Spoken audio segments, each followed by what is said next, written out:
Ya, baik. Bapak Ibu, Assalamualaikum warahmatullahi wabarakatuh. Waalaikumsalam warahmatullahi wabarakatuh. Waalaikumsalam warahmatullahi wabarakatuh. Selamat pagi, salam sejahtera untuk kita semua. Sebentar, maaf saya mute dulu semuanya ya, karena kelihatannya bocor ini suaranya. Baik, minta izin saya mute dulu semuanya. Bapak Ibu yang saya hormati, yang saya hormati, Koordinator Pengawas Dr. Andes Haji Lukman Hakim MM. Selamat pagi Bapak. Alhamdulillah Bapak berkenan hadir di tengah-tengah room ini. Kemudian yang kami hormati, Ibu Dr. Anda Hajah Nyayu Nurlaila MM. Ibu, selamat datang Ibu. Terima kasih hadir di ruangan ini. Kemudian yang kami hormati, Bapak Dr. Andes Moses, maaf ini Pak Moses, saya lanjutannya saya nggak tahu nih, Moses MM aja ya. Terima kasih Bapak berkenan hadir di acara pembinaan kali ini, serta Pak ini, mana Pak Damar, saya kok tidak lihat ya. Yang kami hormati juga Kepala IPK ini, Kepala Sekolah IPK, Pak Yusuf Damar, saya memanggilnya Pak Damar, tapi saya tidak terlihat lagi nih. Oh ada, ya. Terima kasih Pak Damar sudah hadir di room kita ini, dan Bapak Ibu Wakil Kurikulum TPMPS serta tim 8 standar yang saya hormati. Alhamdulillah syukur Bapak Ibu kita dapat bertemu kembali walaupun tatap muka secara virtual Bapak Ibu ya. Niatan saya di sini kali ini adalah bagaimana sekolah kita dapat menyusun dokumen 1 KTSP dalam kondisi khusus begitu.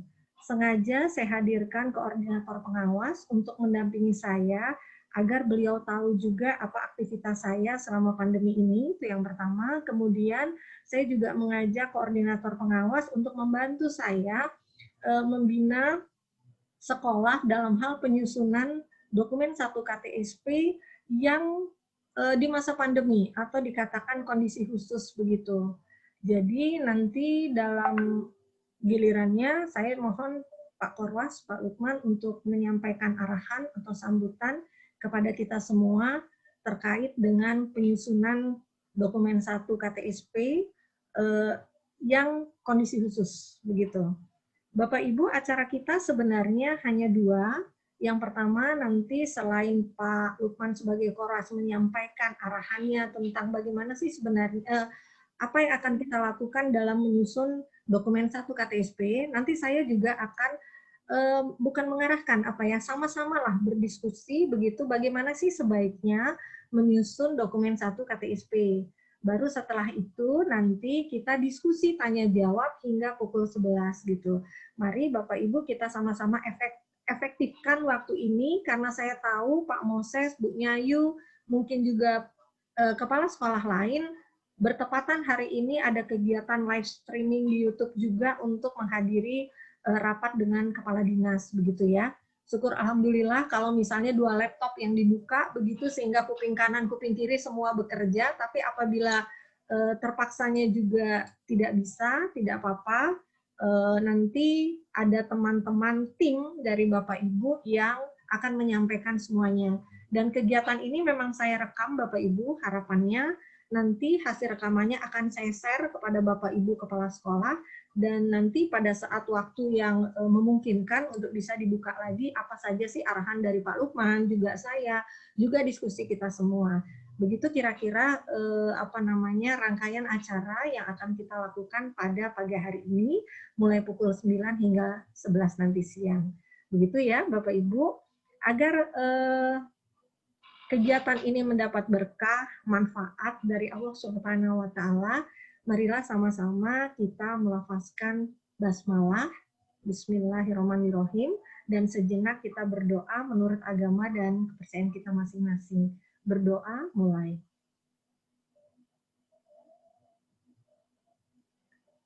Selesai. Terima kasih Bapak Ibu. Untuk menghemat waktu, barangkali saya langsung saja menyilahkan koordinator pengawas, Bapak Dr. Andes Haji Lukman Hakim MM untuk menyampaikan sambutan sekaligus arahannya Bapak di kegiatan ini. Terima kasih. Silakan Bapak. Assalamualaikum warahmatullahi wabarakatuh. Waalaikumsalam warahmatullahi wabarakatuh. Selamat pagi, salam sejahtera untuk kita semuanya. Alhamdulillahirrabbilalamin. Assalatu wassalamu ala asrofil anbiya'i wal mursalin wa ala alihi wa sahbihi ajma'in amma ba'du. Yang saya hormati Bapak Kepala Sekolah SMA Negeri 8, Pak Ahmad Moses.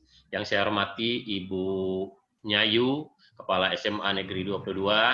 Yang saya hormati Bu Mujiati, Pak Nur Hadi, Pak Yusuf, Pak Bu Erni ya ada, Kepala SMA Darul Aitam, Kepala SMA Sriguna atau yang mewakili itu Pak Saparudin kemana sudah saya telepon tidak diangkat. Ya. Bapak Ibu Kepala Sekolah yang berbahagia yang tidak mungkin saya sebutkan satu persatu. Pertama bersyukur kita kepada Allah Subhanahu Wa Taala di alam suasana pandemi saat ini kita diberinya nikmat sehat. Sehingga hari ini memiliki kesempatan untuk mengikuti pembinaan secara virtual dari pengawas pembina Ibu Dr. Anda Haja Rini Herlina MPD. Suatu terobosan di tengah kesibukan kita masing-masing, Ibu Rini membuat acara ini sehingga saya sampaikan apresiasi yang setinggi-tingginya. Salawat dan salam kita sampaikan juga pada junjungan kita Nabi besar Muhammadin sallallahu alaihi wasallam beserta para sahabat dan pengikutnya hingga akhir zaman. Bapak Ibu Kepala Sekolah atau tim pengembang kurikulum sekolah yang berbahagia, saat ini dalam suasana pandemi COVID-19 ini, kita memang dituntut untuk lebih kreatif. Saya ulangi lagi, dituntut lebih kreatif. Bukan sebaliknya. Karena beberapa sekolah yang saya jumpai menjadi tidak kreatif. Itu menjadi salah. Karena di tengah kesulitan kita harus mencari alternatif-alternatif untuk mengembangkan model-model pembelajaran, model-model kurikulum yang dapat menerobos ruang dan waktu dalam COVID-19 ini. Salah satunya acara kita hari ini yang digagas oleh Ibu Rini Herlina, sehingga saya sangat mendukung acara ini. Begitu saya diberitahu, saya menyatakan siap untuk hadir pada hari ini.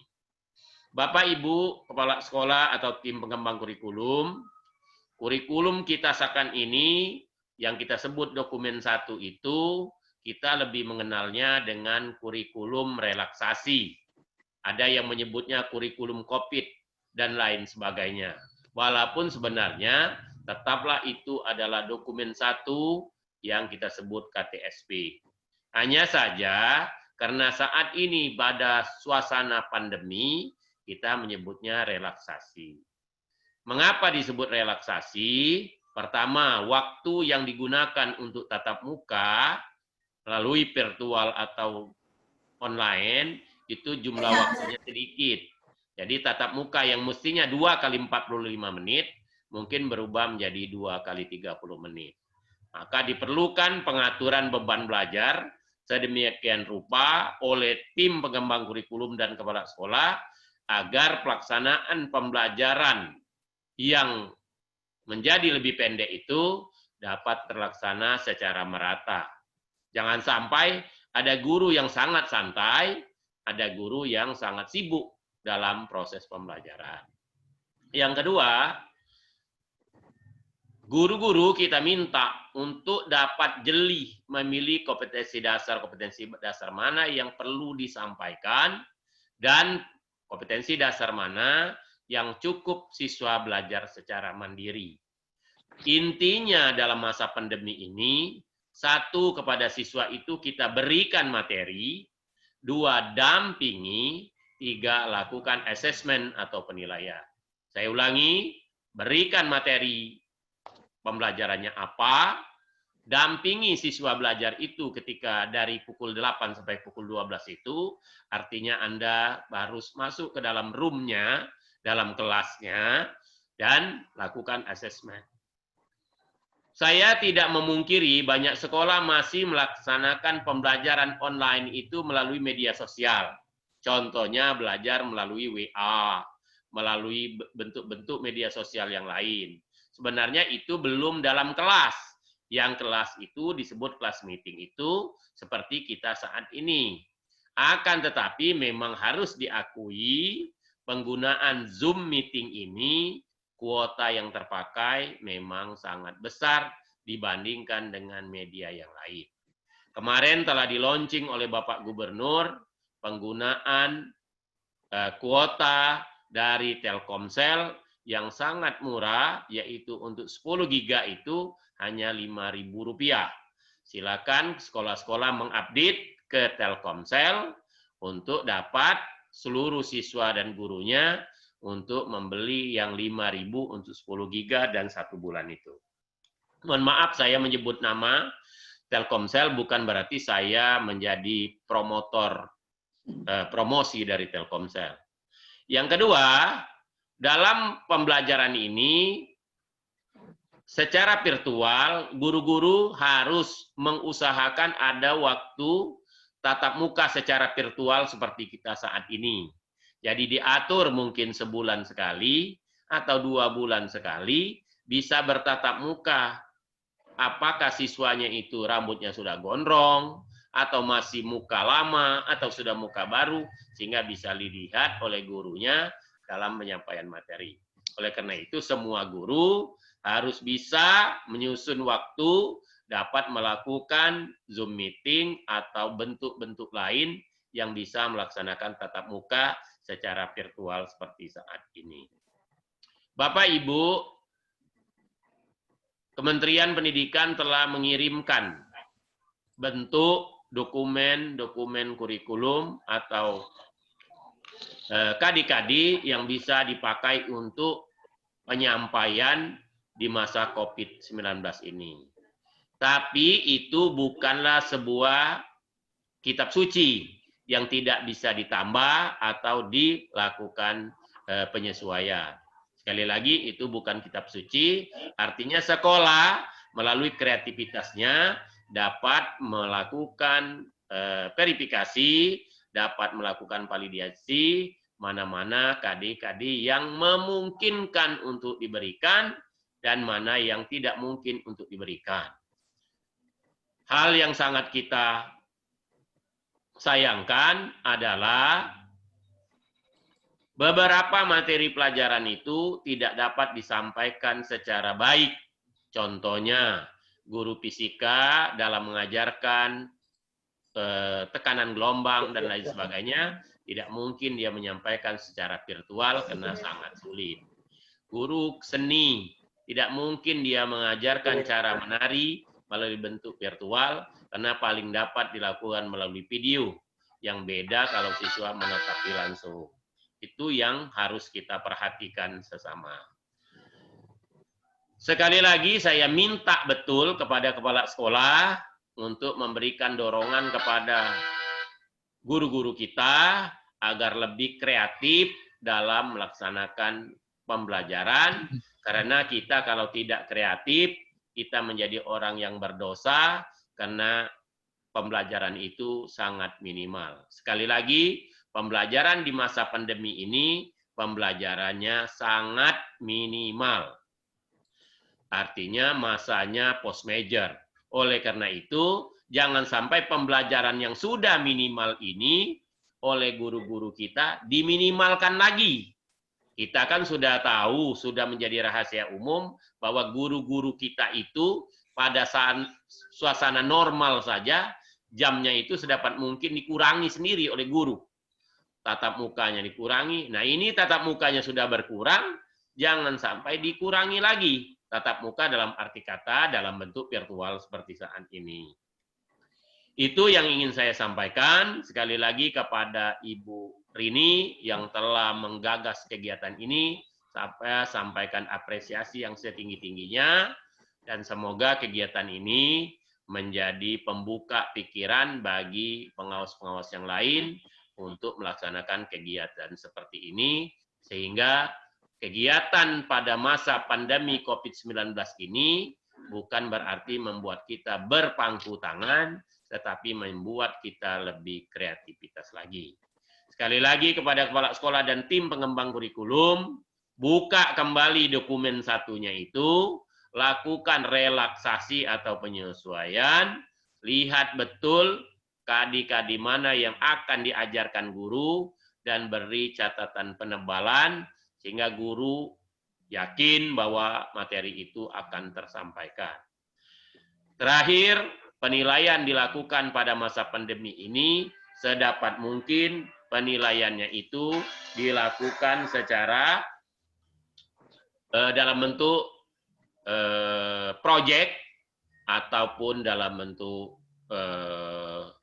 pembelajaran yang dalam bentuk soal-soal esai yang mengacu kepada materi hot dan kecakapan abad 21. Sehingga itu menjadi sesuatu yang dapat dipelajari. Terakhir, himbauan saya kepada kepala sekolah agar mengingatkan kepada guru ketika mengajar secara virtual seperti ini, peserta didik kita itu didampingi oleh orang tua atau kakaknya atau ayunya atau saudaranya.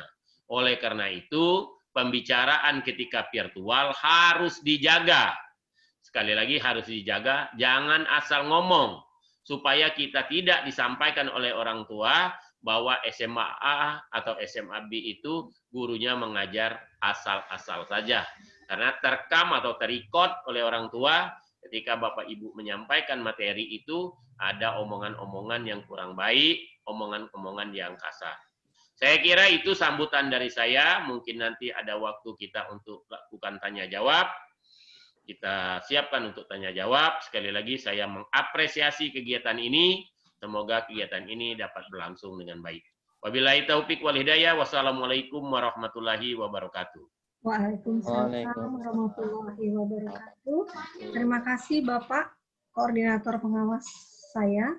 Luar biasa apa-apa yang telah Bapak sampaikan dan Bapak arahkan. Memang Bapak Ibu, kepala sekolah ini kan pemimpin pembelajaran ya Bapak Ibu. Jadi semuanya berada di pundak kepala sekolah. Setuju tidak Bapak Ibu kalau maju tidaknya, berjalan tidaknya suatu sekolah itu sebenarnya berada di pundak kepala sekolah yang didukung oleh timnya, baik wakil kepala sekolah maupun tim penjamin mutunya, begitu Bapak Ibu ya. Banyak sekali yang ingin kita diskusikan, saya sampai bingung mana duluan, tapi nanti apabila di tengah perjalanan misalnya Bapak Ibu kepala sekolah kebetulan memang harus hadir secara tatap muka virtual dengan kepala dinas, disilahkan tidak apa-apa ya Bu Nyayu, Pak Moses, dan kepala sekolah lain apabila seperti itu, karena diskusi kita ini memang menyusun dokumen satu dalam kondisi khusus begitu.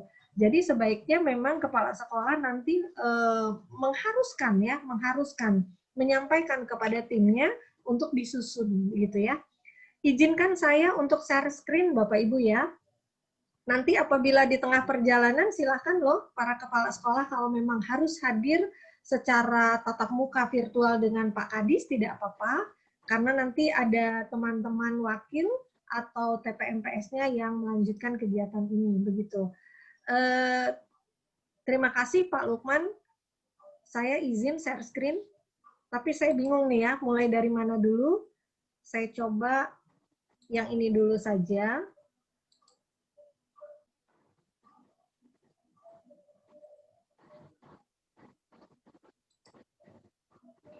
Sebentar. Ya. Saya mulai dari sini Bapak Ibu ya. Nanti apabila di tengah perjalanan ada pertanyaan, silakan mute-nya dibuka. Begitu tidak apa-apa. Pak Lukman mohon bantu saya ya menjawabnya apabila saya belum dapat menjawab. Tapi ini saya sambil bingung ini mengadmit teman-teman, padahal sudah pukul 9 lewat 10 menit. Tapi ini teman-teman masih sibuk masuk terus. Ya, penyusunan dokumen kurikulum ini di sini ada tulisan paling terakhir adalah dalam kondisi khusus atau yang tadi disampaikan Pak Lukman ini kurikulum relaksasi begitu atau apapun namanya yang jelas adalah penyusunan kurikulum di masa pandemi COVID-19. Kalaupun nama COVID-19 ini sekarang sudah tidak booming lagi, mungkin sekarang adaptasi kebiasaan baru atau new normal begitu namanya ya. Tetapi nanti kita akan samakan persepsi. Pak Lukman mungkin di sini arahan dari Pak Kadis bagaimana, apakah namanya menjadi dokumen satu kurikulum satuan pendidikan dalam kondisi khusus, begitu namanya atau bagaimana. Nama ini saya ambil dari aturan 719, begitu. Ya. Sebelum kita menyusun, Bapak Ibu, terutama wakil kurikulum dan timnya, karena untuk tim menyusun kurikulum ini kan kalau tidak salah itu banyak ya, mulai dari kepala sekolah, kemudian wakil kepala sekolah, kemudian komite, kemudian ada wakil guru dan lain sebagainya, hingga rektor.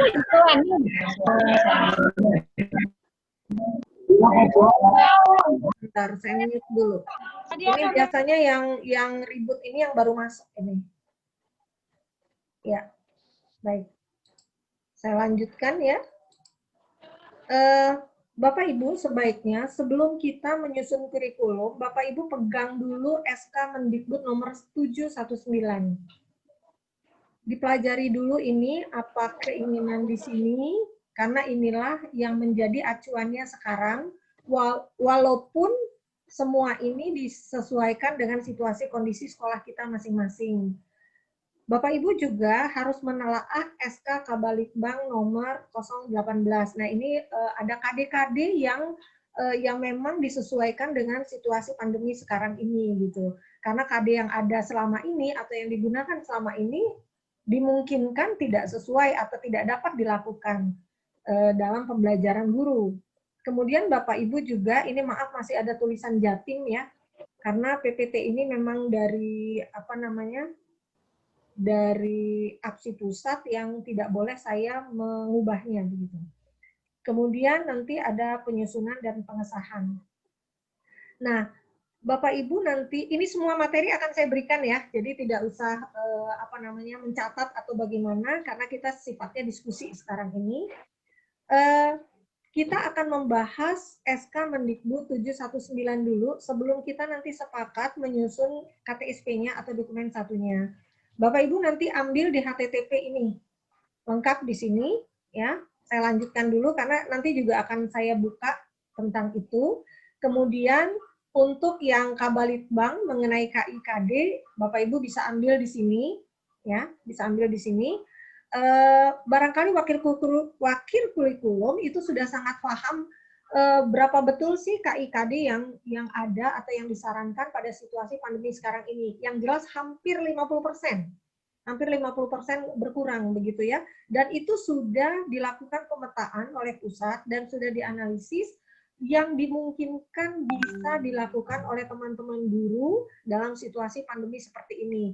Walaupun kata Pak Lukman tadi bukan menjadi, apa tadi Pak Lukman bilang ya, kitab suci gitu ya, bukan menjadi kitab suci. Jadi semua tetap sesuaikan situasi kondisi di sekolah Bapak Ibu. Kita lanjutkan dulu. Kemudian nanti ada penyusunan KTSP. Untuk model buku 3 RPP-nya, tadi silabusnya belum ya. Ini silabusnya di sini, bisa diambil di sini. Contoh-contoh silabus banyak sekali. Kemudian untuk RPP-nya ini. Tapi ini contoh Bapak Ibu. Tolong betul sampaikan dengan teman-teman guru, terutama Bapak Kepala Sekolah, Bapak Ibu Kepala Sekolah, sarankan kepada teman-teman guru, ini contoh. Jadi bukan kitab suci yang kata Pak Lukman sampaikan tadi. Kalau contoh, silahkan menjadi referensi, bukan dijadikan copy paste begitu. Karena jangankan beda sekolah, sesama guru paralel saja, kalau memang situasi kondisi peserta didiknya berbeda, maka akan harusnya berbeda juga. Seperti itu. Nah, kemudian saya akan sampaikan kepada, ada pertanyaan Bapak Ibu, sambil saya mau menyampaikan yang ini dulu. Sebentar. Sambil ada pertanyaan, maaf ya, ini saya ambil yang ini dulu.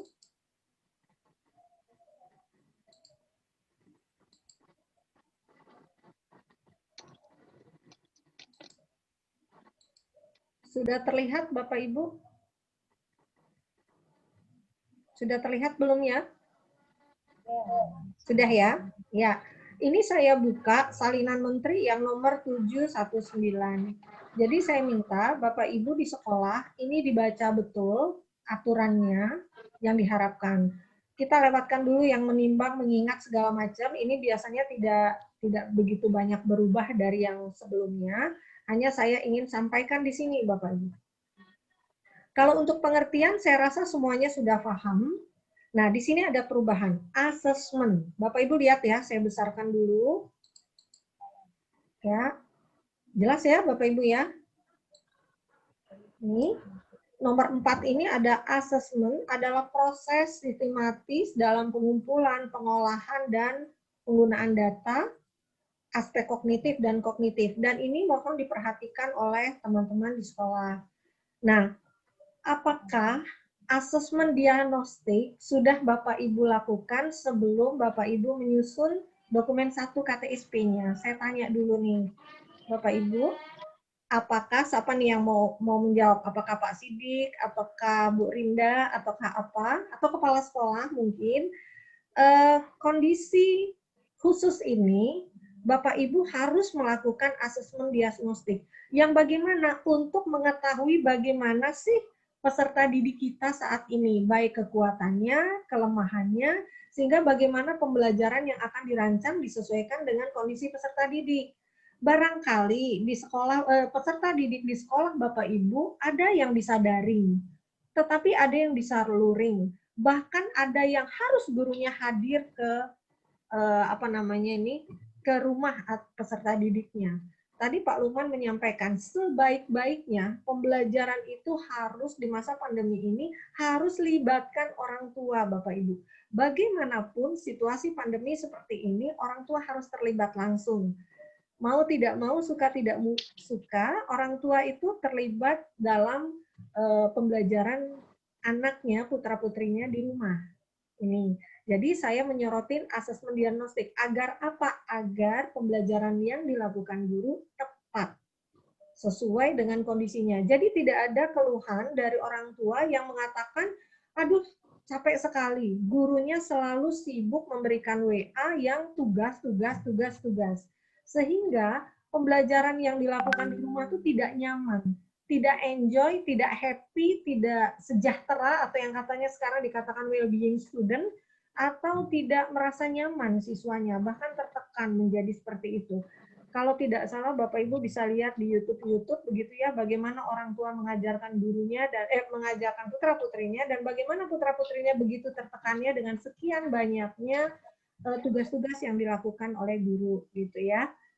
Nah, ini tadi Pak Lukman juga menyampaikan bahwa bagaimana caranya agar pembelajaran itu betul-betul bermakna, betul-betul kontekstual, walaupun tuntutannya adalah pembelajaran yang hot. Yang hot itu bagaimana sih? Apakah dia sulit? Tidak. Tetapi yang betul-betul sesuai dengan kondisi kehidupan sehari-hari yang ada, atau dibilang kontekstual begitu ya.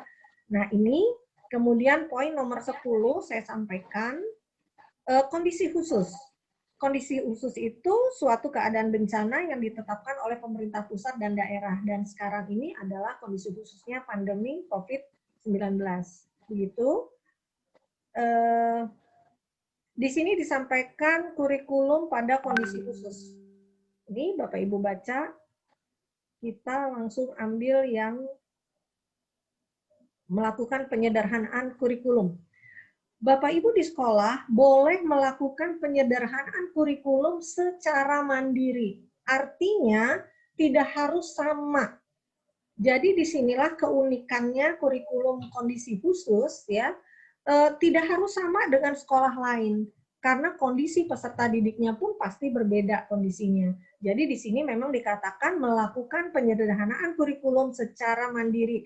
Nah, inilah yang saya mengajak Bapak Ibu semuanya untuk hayu duduk bersama gitu, bersama timnya di sekolah, apa sih yang harus disederhanakan? Bukan berarti mengurang-urangi segalanya, tetapi bagaimana agar pembelajaran yang diberikan guru kepada peserta didiknya bermakna dengan tidak mengurangi kompetensi yang ditetapkan begitu ya.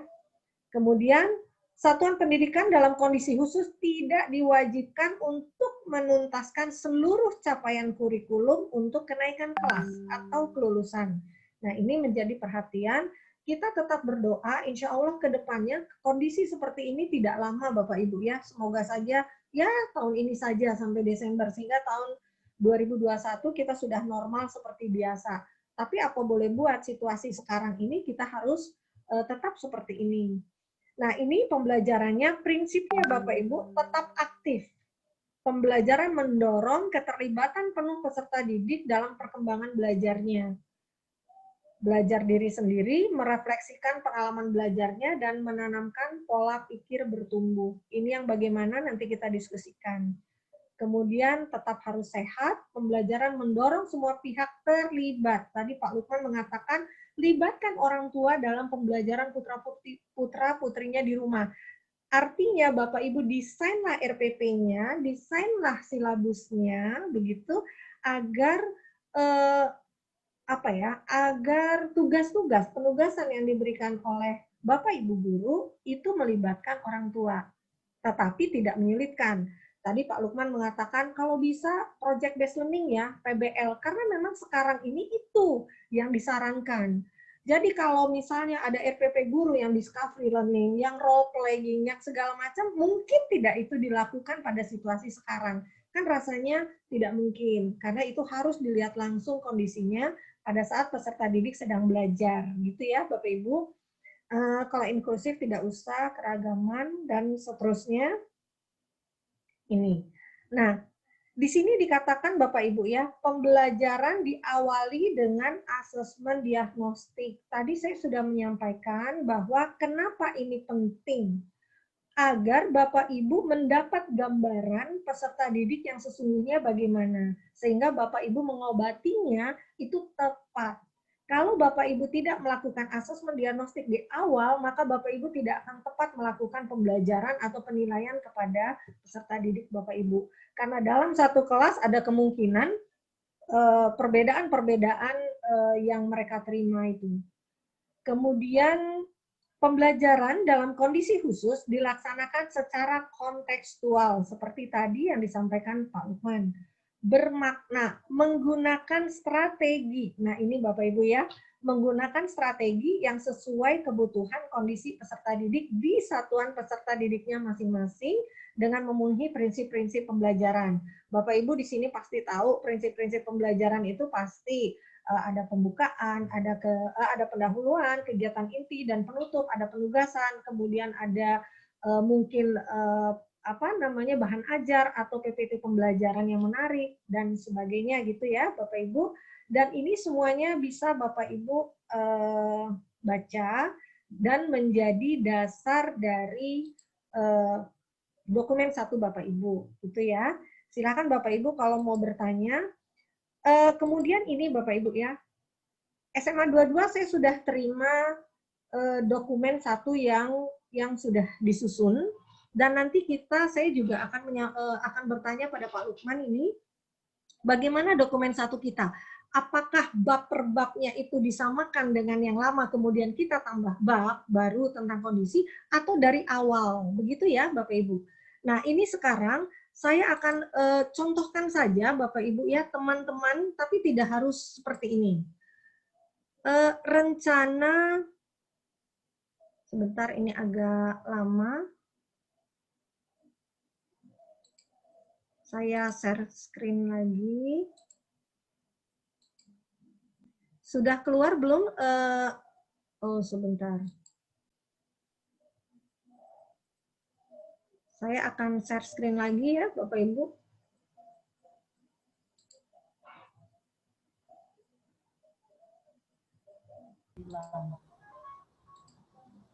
Nah, ini sudah keluar belum Bapak Ibu? Sudah ya dokumennya ya. Saya pindahkan dulu ininya. Ya. Ini rencana saya untuk membantu ya dalam penyusunan dokumen 1 KTSP yang kondisi khusus.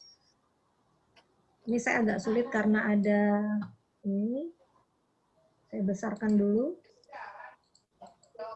Ya. Ininya seperti yang lama Bapak Ibu. Ini seperti yang lama, hanya ini nanti kita tambah ya. Kemudian saya mengingat ini seperti yang lama. Begitu, hanya nanti menambahkan di bab 4, ini menurut saya dulu ya, nanti kita diskusi. ada pelaksanaan pembelajaran pada masa pandemi COVID, di mana kita masukkan prinsip-prinsip kebijakan yang tadi saya sampaikan, ada 3. Boleh nanti yang peraturan dari pemerintah daerah provinsi, kemudian dan lain sebagainya, itu boleh ya ditambahkan. Kemudian tambahkan juga alternatif model pembelajaran yang akan digunakan guru selama pandemi ini. Nah itu. Kemudian di sini juga tambahkan apakah pembelajarannya itu nanti sifatnya luring atau daring, atau nanti kalau perlu ditambahkan, Bapak Ibu misalnya harus ada beberapa, terutama yang swasta ya, ada beberapa guru yang harus hadir ke sekolah, atau ada tugas-tugas yang secara manual siswanya tuh hadir ke sekolah dan diterima secara manual. Itu disampaikan di sini. Kemudian kalender pendidikannya juga pasti berubah dan seterusnya. Ini alternatif ya, alternatif yang akan saya gunakan nanti, tapi saya juga akan mengcombine-nya dengan ini Bapak Ibu. Saya akan mengcombine-nya dengan ini, Bapak Ibu bisa lihat nanti. Nah ini, landasan yuridis ini semuanya akan saya berikan ya. Jadi Bapak Ibu bisa dijadikan referensi ini semua. Landasan yuridis selama ini hanya sampai di sini. Hanya mungkin sampai sini ya. Sampai sini. Tetapi nanti harapannya ada tambahan yang tadi. Yang nomor 719, nomor 14, nomor 4, nomor 15, kemudian nomor 3, pencegahan COVID-nya. Kemudian nomor 12 boleh juga, nomor 44, nomor 719 dan sebagainya. Itu ditambahkan. Ini instrumen ini adalah instrumen acuan saya ya dalam mengoreksi dokumen 1 Bapak Ibu di sekolah. Nah, kemudian di sini saya menginginkan nah, ini kan tetap ada prinsip kebijakan, alternatifnya, apakah luring, apakah daring. Kemudian ini ada lampiran-lampirannya. Nanti di sini harapannya ada hasil asesmen diagnostik. Seperti itu. Ya.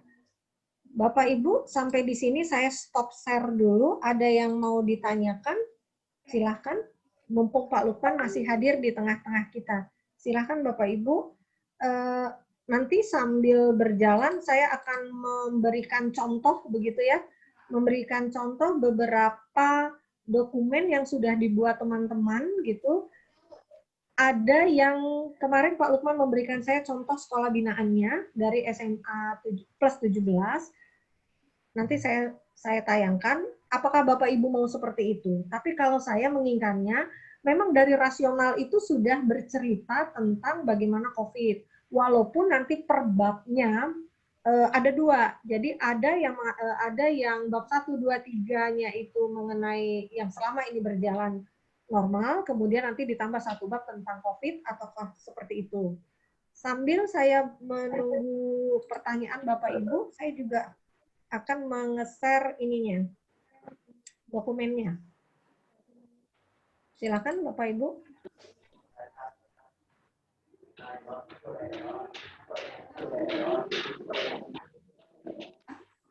Ini Pak Sidik Bu Rini.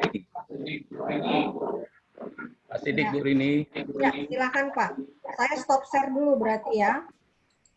Ya, baik. Silakan Pak Sidik. Baik.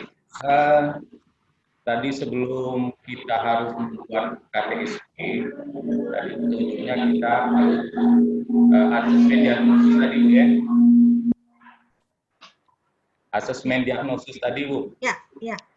Iya. Apakah asesmen diagnosis itu semakin lambat proses pembelajaran kita, Bu? Oleh karena kalau itu kan banyak kan masing-masing siswa mungkin kondisinya berbeda. Kalau kita harus menyesuaikan dengan kondisi siswa, apakah nanti malah repot kita untuk melakukan pembelajaran itu? Oke, ya. Sudah, itu saja. Ya, itu saja Bu. Terima kasih Bu. Saya langsung jawab ya, nanti Pak Lukman juga kalau menambahkan. Jadi begini Pak Sidik, dan untuk semuanya ya, apa guna asesmen diagnostik? Untuk ketepatan kita sebagai guru memberikan pembelajaran kepada peserta didik. Itu intinya. Itu intinya. Nah, Bagaimana asesmen diagnostiknya? Tentunya setiap sekolah menyusunnya berbeda. Misal, bentar ya, saya mute dulu semuanya.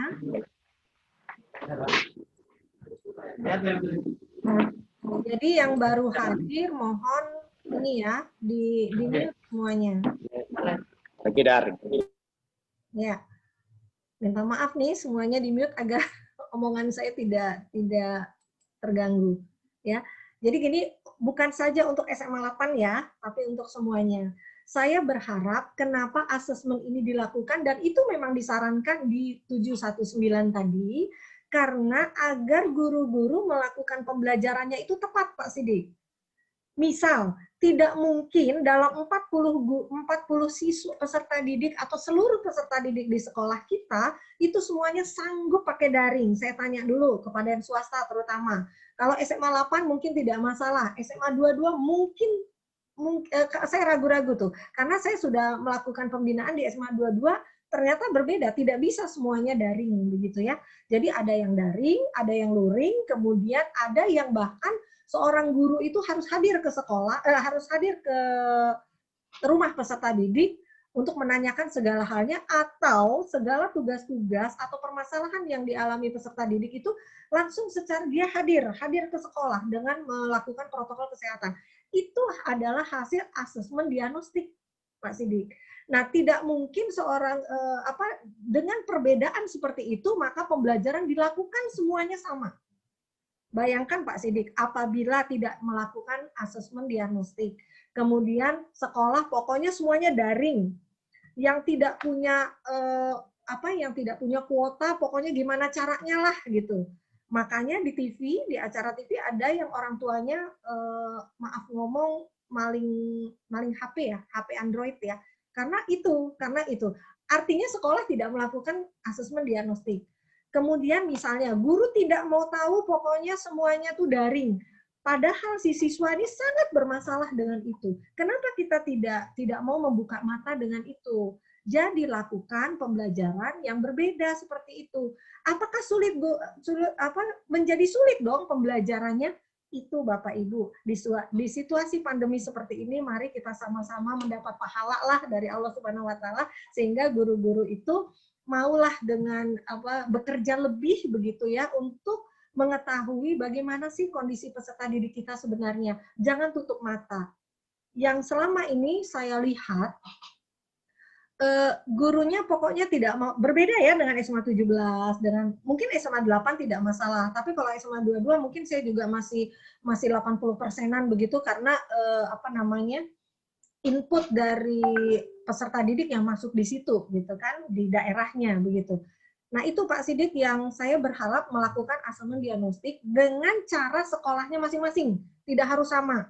Yang penting intinya 3, apakah peserta didik di lingkungan sekolah kita, terutama si guru mata pelajaran nih yang berperan.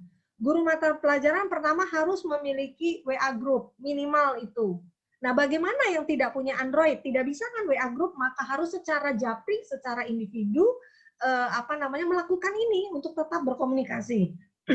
Kemudian, di situasi pandemi seperti ini, kepada seluruh wali kelas, atau sebaiknya seluruh guru mata pelajaran memiliki grup orang tua. Sehingga permasalahan orang tua bisa tersampaikan di situ. Jadi orang tua itu tidak ngomong keluar, Bapak Ibu. Sekarang ini sampai ke kuping-kuping kami bahwa seenaknya saja, bahkan kepala dinas kemarin pada rapat kami waktu itu, Pak Lukman juga ada di situ, bahwa Bapak Ibu pengawas tolong ya sampaikan dengan kepala sekolah. Kepala sekolah itu harus ngomong dengan guru-gurunya. Jangan guru-gurunya tuh enak aja buat tugas-tugas yang tidak mungkin dilakukan oleh peserta didiknya. Jadi tujuannya bukan itu, bukan ketercapaian kurikulum sekarang ini Bapak Ibu, tetapi tetap ketercapaian kompetensi siswa. Apalagi dengan hadirnya SKK Balitbang itu yang mengurangi KI-KD esensial yang harus diajarkan dan memungkinkan itu dilakukan di masa pandemi ini. Itu pun tadi kata Pak Lukman, kalau tidak mungkin ya silahkan diganti. Misal ini bukan untuk Pak Sidik aja ya, untuk semua. Misal di PJOK nih yang paling sulit ya, Bagaimana sih mengajarkan peserta didik untuk bola besar kalau nggak salah ya? Ada permainan bola besar. Misalnya bola besar itu sepak bola kah atau basket kah atau apa? Kan tidak mungkin dilakukan di sekolah untuk mengetahui itu. Bagaimana caranya? Artinya seorang guru PJOK harus mendesain RPP-nya tidak harus real tatap muka begitu. Misal, nak lakukan di TV kalau ada pertandingan bola, bagaimana strategi yang dilakukan sehingga mereka bisa menang? Bagaimana kesalahan-kesalahan yang dilakukan? Nah, itu semuanya pertanyaannya isai kan, agar dia secara deskripsi menjawab soal itu dan buat kriteria rubriknya. Nah, ini memang memerlukan kepiawaian seorang guru. Nah, di situ apakah hot seperti yang Pak Lukman katakan tadi? Hot, Bapak Ibu, kontekstual. Hot itu tidak identik dengan sulit ya, tetapi betul-betul bermakna kontekstual dan siswa itu menganalisis. Tidak mungkin kan siswa itu nonton tanpa analisis dia bisa jawab. Maka dia harus analisis dulu. Nah, seperti itu. Nah, itu salah satu pertanyaan dari Pak Sidik tadi, kenapa harus alasan untuk dilakukan asesmen diagnostik. Kita sayang loh Bapak Ibu, kasihan berdosa kita nanti kalau kita tutup mata, kita pura-pura tidak tahu, pokoknya sekolah ini lakukan daring semua. Saya nggak mau tahu, pokoknya daring semuanya kayak Zoom seperti ini. Kan itu tidak mungkin. Kalaupun hanya 1, 2, atau 10% saja, dan dia bisa bergabung dengan teman tetangganya, dimungkinkan seperti itu pun dia harus mengikuti protokol kesehatan. Itu pun belum lagi orang tuanya itu rela, ikhlas atau tidak, seperti itu. Jadi inilah perlunya asesmen diagnostik. Jadi kita jangan, jadi saya menginginkan nanti pada saat ini Pak Lukman, pada saat saya pembinaan selanjutnya, Pak Lukman, saya tuh ingin sekolah binaan saya itu punya hasil asesmen diagnostik seperti ini, agar nanti relevansinya ke dokumen 1 kurikulumnya. Apa kan tadi kan ada bagaimana pembelajaran yang dilakukan semasa pandemi COVID. Nah, itu connect dengan yang hasil diagnostik tadi. Begitu Pak Sidik ya. Halo Pak Sidik. Baik Bu. Ya, baik Bu. Terima kasih Bu. Artinya di dalam kita sebagai guru itu harus menyiapkan beberapa bentuk dokumen RPP, baik itu luring, daring maupun campuran itu Bu ya? Iya. Harus menyiapkan seperti itu. Dan itu harus tertuang di dalam KTSP kita itu Bu. Iya, betul. Jadi gini, RPP guru, ini kan misalnya satu kelas siswanya nih, satu kelas. Nanti di situ harus disampaikan. Nanti saya akan sampaikan juga contoh RPP ya, bagaimana gurunya itu untuk sekian peserta didik ini dilakukan menggunakan daring, kemudian yang dilakukan menggunakan luring bagaimana? Itu di RPP-nya harus ada, karena harus melayani semua peserta didiknya di kelas itu. Gitu Pak Sidik. Jadi kita jangan tutup mata, 40 siswa itu dilakukan sama. Kasihan. Dan itu nanti bagaimana ketercapaian kompetensinya. Padahal kita ketercapaian kompetensinya kan per individu. Nanti yang tidak mampu akan terus nilainya kecil, akan terus ketercapaiannya jelek, begitu Pak Sidik. Jadi ini di sini mumpung ada wakil-wakil yang double gardan juga ya sebagai guru gitu ya. Tolong sampaikan. Pada waktu saya pembinaan di SMA 22, bagus ya, SMA 22 sudah membentuk seperti MGMP, mungkin sama di SMA 8 dan Suprayon, membentuk tim MGMP dan koordinatornya itu saya bina dengan Zoom seperti ini. Mereka bertanya, bagaimana Bu bentuk daringnya RPP-nya? Begini. Bagaimana bentuk luringnya? Begini. Bagaimana bentuk blended-nya? Begini. Seperti itu. Nah, karena apa? Karena kita melayani 40 peserta didik yang berbeda-beda di dalam 36 peserta didik yang berbeda-beda kemampuannya, berbeda-beda keadaannya, berbeda-beda kondisinya. Sehingga dalam satu kelas ada yang menggunakan daring, ada yang ikut temannya bertetangga, tadi ada yang berdua juga, tidak apa-apa di dalam itu. Ada juga yang secara manual dia datang ke gurunya, ke sekolah. Itu semuanya dilayani. Gitu. Saya belum tahu nih SMA 8 dan Suprayonnya, saya belum sempat, Pak Lukman izin selama COVID ini memang saya belum sempat hadir. Pak Moses mana ya, saya izin juga Pak Moses, nantilah kalau waktunya sudah aman, karena sejak meninggalnya Bu Hernawati, saya cukup terpukul juga loh. COVID ini kok sudah masuk ke dunia pendidikan ya, begitu. Atau COVID atau tidak, pokoknya begitu ya. Saya malahan sempat jadi khawatir, jadi saya lebih nyaman di rumah saja, bekerja dari rumah, WFH, begitu. Jadi saya minta izin pada teman-teman, dalam keadaan situasi yang belum normal seperti ini, saya masih seperti ini, gitu ya. Baik, Pak Sidik, selain Pak Sidik, silahkan sebelum saya memberikan contoh dokumen. Jadi nanti kalau dibuat sekarang tidak mungkin, waktu kita tidak cukup, tetapi saya berikan arahan, masukan, dan semua materinya akan saya berikan semuanya, sehingga nanti silahkan tim di sekolah, oh ini yang harus dimasukkan, ini yang harus ditambahkan, ini begitu. Seperti itu ya Bapak Ibu ya. Yang jelas saya ingin, kalau copy paste dengan sekolah lain kan pasti tidak sesuai gitu ya. Tapi tetap saya akan memberikan contoh-contoh. Silakan siapa lagi yang mau bertanya? Tim penjamin mutu, penting nih. Saya belum ada nih suaranya dari Suprayon nih. Suprayon, terima kasih ya sudah hadir dari Muhammadiyah 3, Sri Guna, Darul Aitam, Bina Karya, Asanadia, ICS. Terima kasih.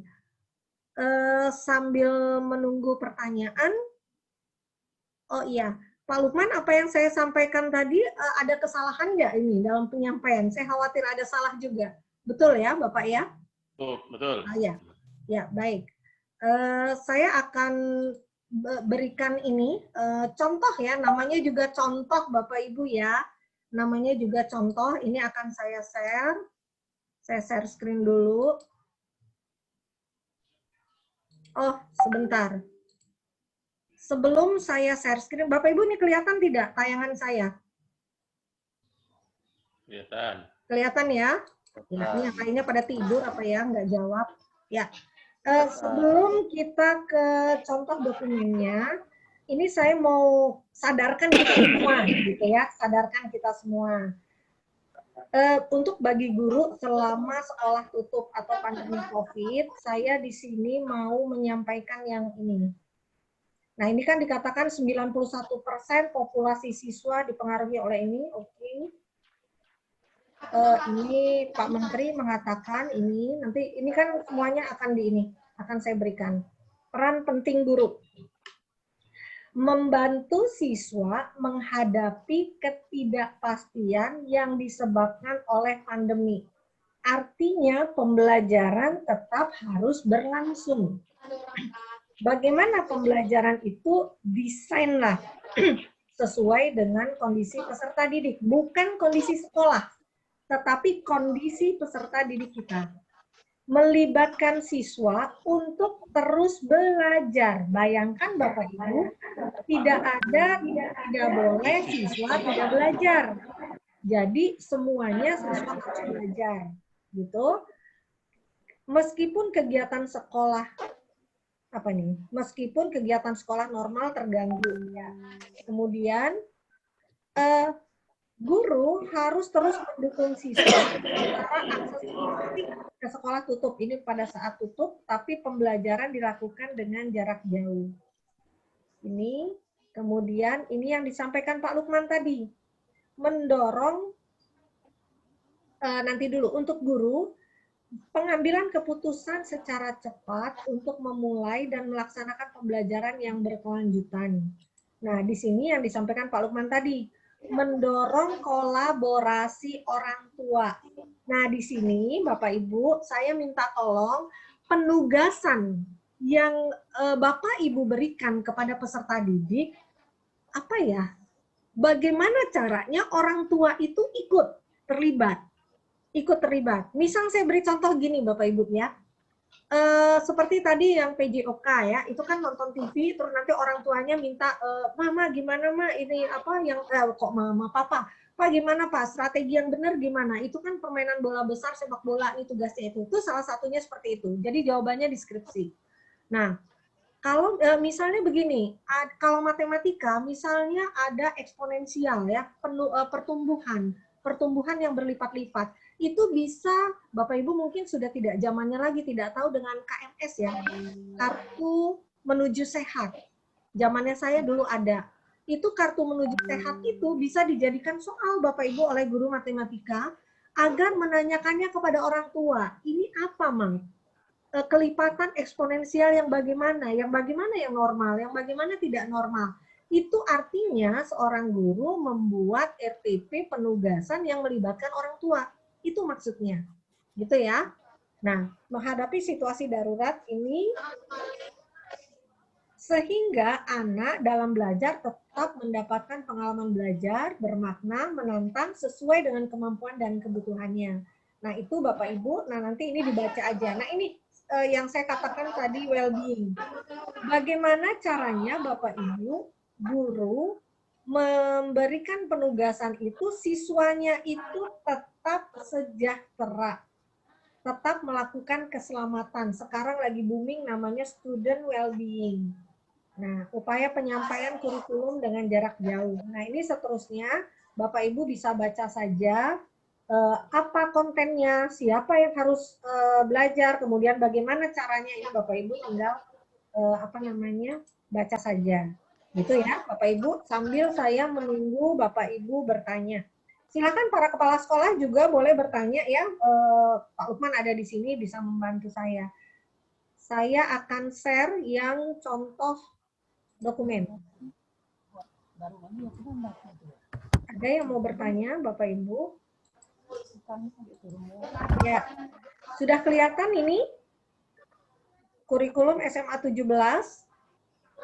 Halo, Bapak Ibu? Oke, kelihatan. Sudah, Bu.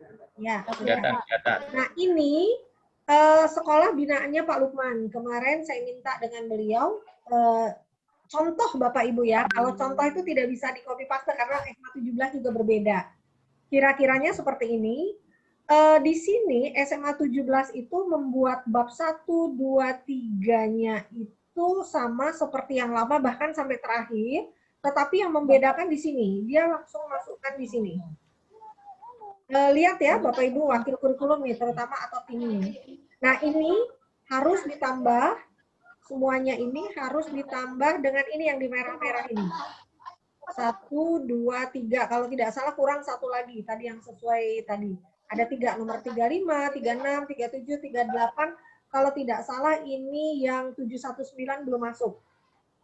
Ya, 719 belum masuk. Yang nomor 4, nomor 15 ini belum masuk. Ditambahkan nanti. Ini. Mana ya? Masih ribut. Kemudian SMA 17-nya menulisnya di bawah sini, tidak di dalam bab khusus.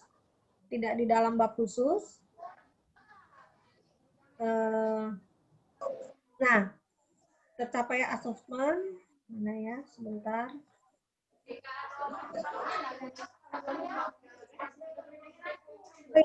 Tutup dulu. Pening apa ya? Suliani di mute dulu. Kalau yang bagi di sekolah ya. Nah, ini KD-KD yang sudah disederhanakan sesuai dengan 018, tapi yang di landasan yuridisnya belum ditulis, mungkin lupa ya. Nah, SMA 17, kemudian ini dia membuatnya yang lama dulu, yang lama dibuat, kemudian bawahnya nanti dibuat yang kondisi. Nah, seperti ini Bapak Ibu. Jadi dari cerita yang normal, kemudian dibuatlah sedikit cerita yang kondisi COVID. Tetapi hanya sedikit. Dia secara umum saja menuliskan aplikasi Zoom, Google, segala macam itu. Nah, di sini menurut saya kurang detail. Karena kalau SMA 17 kan sudah tentu semua siswanya begitu. Dapat menggunakan Zoom, Google Meet, segala macam. Tapi di SMA 8 dan Sukrayon, SMA 22, SMA IPK, belum tentu semua siswa ini bisa begini. Jadi harus diceritakan.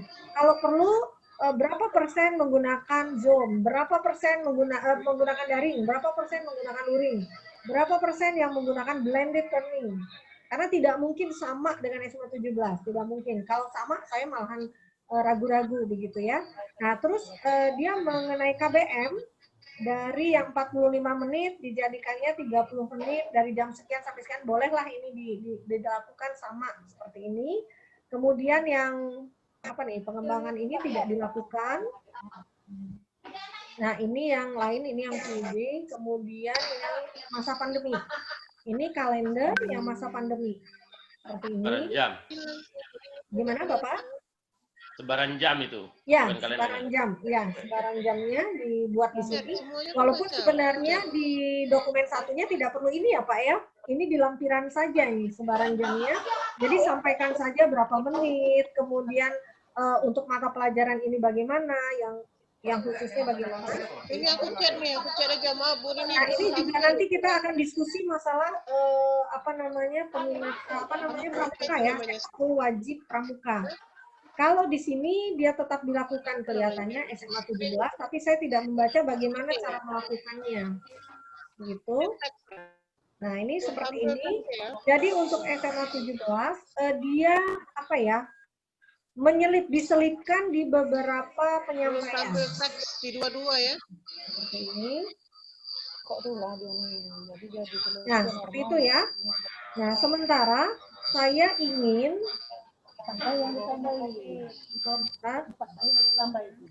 jadi begitu Bapak Ibu, boleh Bapak Ibu bertanya ya. Saat ini yang ribut di mute dulu ini, yang ada di sekolah. Silakan bertanya Bapak Ibu, tapi kalau bisa pertanyaannya langsung ya, karena saya di chat room ini tidak saya baca yang di chat room. Silakan sambil menunggu saya akan tayangkan lagi beberapa dokumen orang-orang gitu ya. Mohon izin Bu Rini. Oh iya Pak. Assalamualaikum warahmatullahi wabarakatuh pada Bapak Ibu kepala sekolah, wakil kepala sekolah yang masih mendengarkan, bahkan yang masih ribut. Sebentar Pak, saya akan mute-kan dulu. Ini yang ribut ini siapa ini? Pasti yang baru masuk. Bu Suliani, Bu Eri, tolong di mute dulu. Ya, silakan Bapak. Jadi yang SMA Negeri Plus 17 itu kami susun sedemikian rupa. Tadinya berharap masa pandemi itu tidak berlangsung lama. Jadi harapannya dokumen kurikulum itu disusun dalam bentuk dokumen normal, hanya ditambahkan dalam bentuk suplemen pada saat masa pandemi. Sehingga pada saat nanti normal, dokumen KTSP itu masih bisa dipakai karena di depannya disusun secara normal. Itu harapannya. Bahasa sehari-harinya supaya tidak banyak kegawi Ujung Palembang. Jadi ketika pandemi berakhir, tetap kurikulum itu tetap dipakai. Tetapi melihat situasi sekarang, saya pun setuju kalau memang mau dilakukan upgrade betul dokumen kurikulumnya itu secara menyeluruh. Ya. Jadi sekali lagi yang SMA 17 itu bukan sesuatu yang harus di copy paste, tapi sebagai gambaran saja untuk kita. Ya. Terima kasih Bapak, terima kasih. Jadi begini Bapak Ibu, dokumen 1 SMA 17 itu disusun sudah lama, sekian bulan yang lalu, gitu ya, awal-awal tahun ya. Bulan Januari. Jadi berharapnya itu di pertengahan tahun itu sudah tidak ada lagi. Sehingga tinggal yang suplemen-suplemen itu yang disisipkan tadi tinggal dibuang-buang-buang begitu. Tetapi kenyataannya 1 tahun penuh ini kelihatannya situasi masih seperti ini. Makanya saya menginginkan untuk tahun ini dokumen 1 KTSP-nya judulnya kondisi khusus. Judulnya. Nah, nanti akan kita diskusikan apakah mulai dari rasionalnya kita sudah bercerita seperti itu, atau bab-bab awal yang normal, kemudian kita tambah 1 bab yang situasinya seperti yang saya sampaikan tadi, yang situasinya memang situasi COVID, sehingga nanti pada saat situasi sudah normal, maka yang bab paling belakang itu yang kita buang, yang kita tinggalkan seperti itu. Kalau tadi SMA 17 disisipkan gitu ya. Saya khawatirnya nanti pada saat normal penyisipannya lupa ngebuang begitu.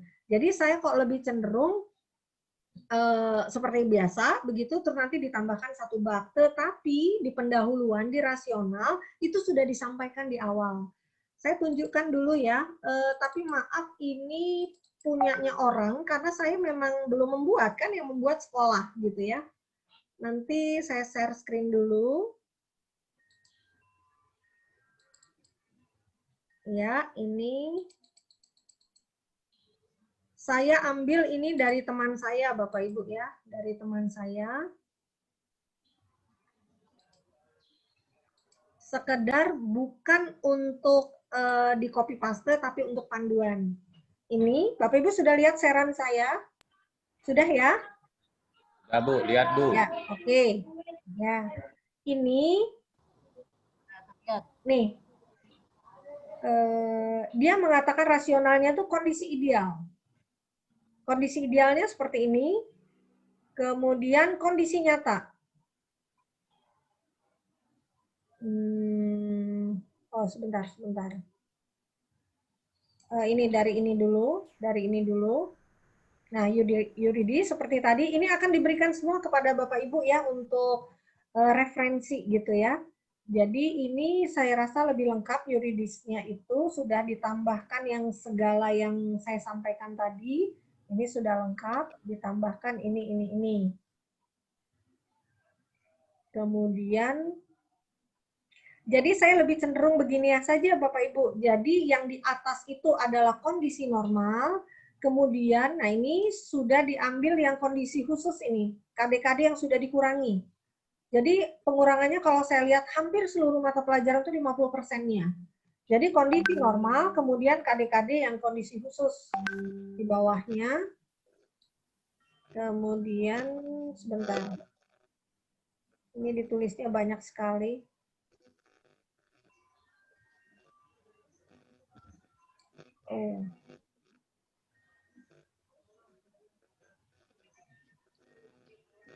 Ya, oke, saya tidak terlihat. Ya, ada 3 yang ingin saya sampaikan di sini, yang saya ingin tunjukkan sebenarnya, tapi ini belum terlihat. Jadi begini saja, Bapak Ibu, entah diizinkan atau tidak dengan Pak Lukman, ini sebagai Pak, sebagai kesepakatan bersama begitu. Sudah kelihatan saran saya, jadi maksud saya sesuai dengan ini saja dokumen satunya. Jadi landasan yuridisnya di dalam dokumen 1 ada ini semua yang sudah ditambah yang baru. Kemudian kondisi lain-lainnya sama, tapi di sini ditambahkan kondisi, mana ya, kok saya tidak terbaca, ditambahkan kondisi pandemi.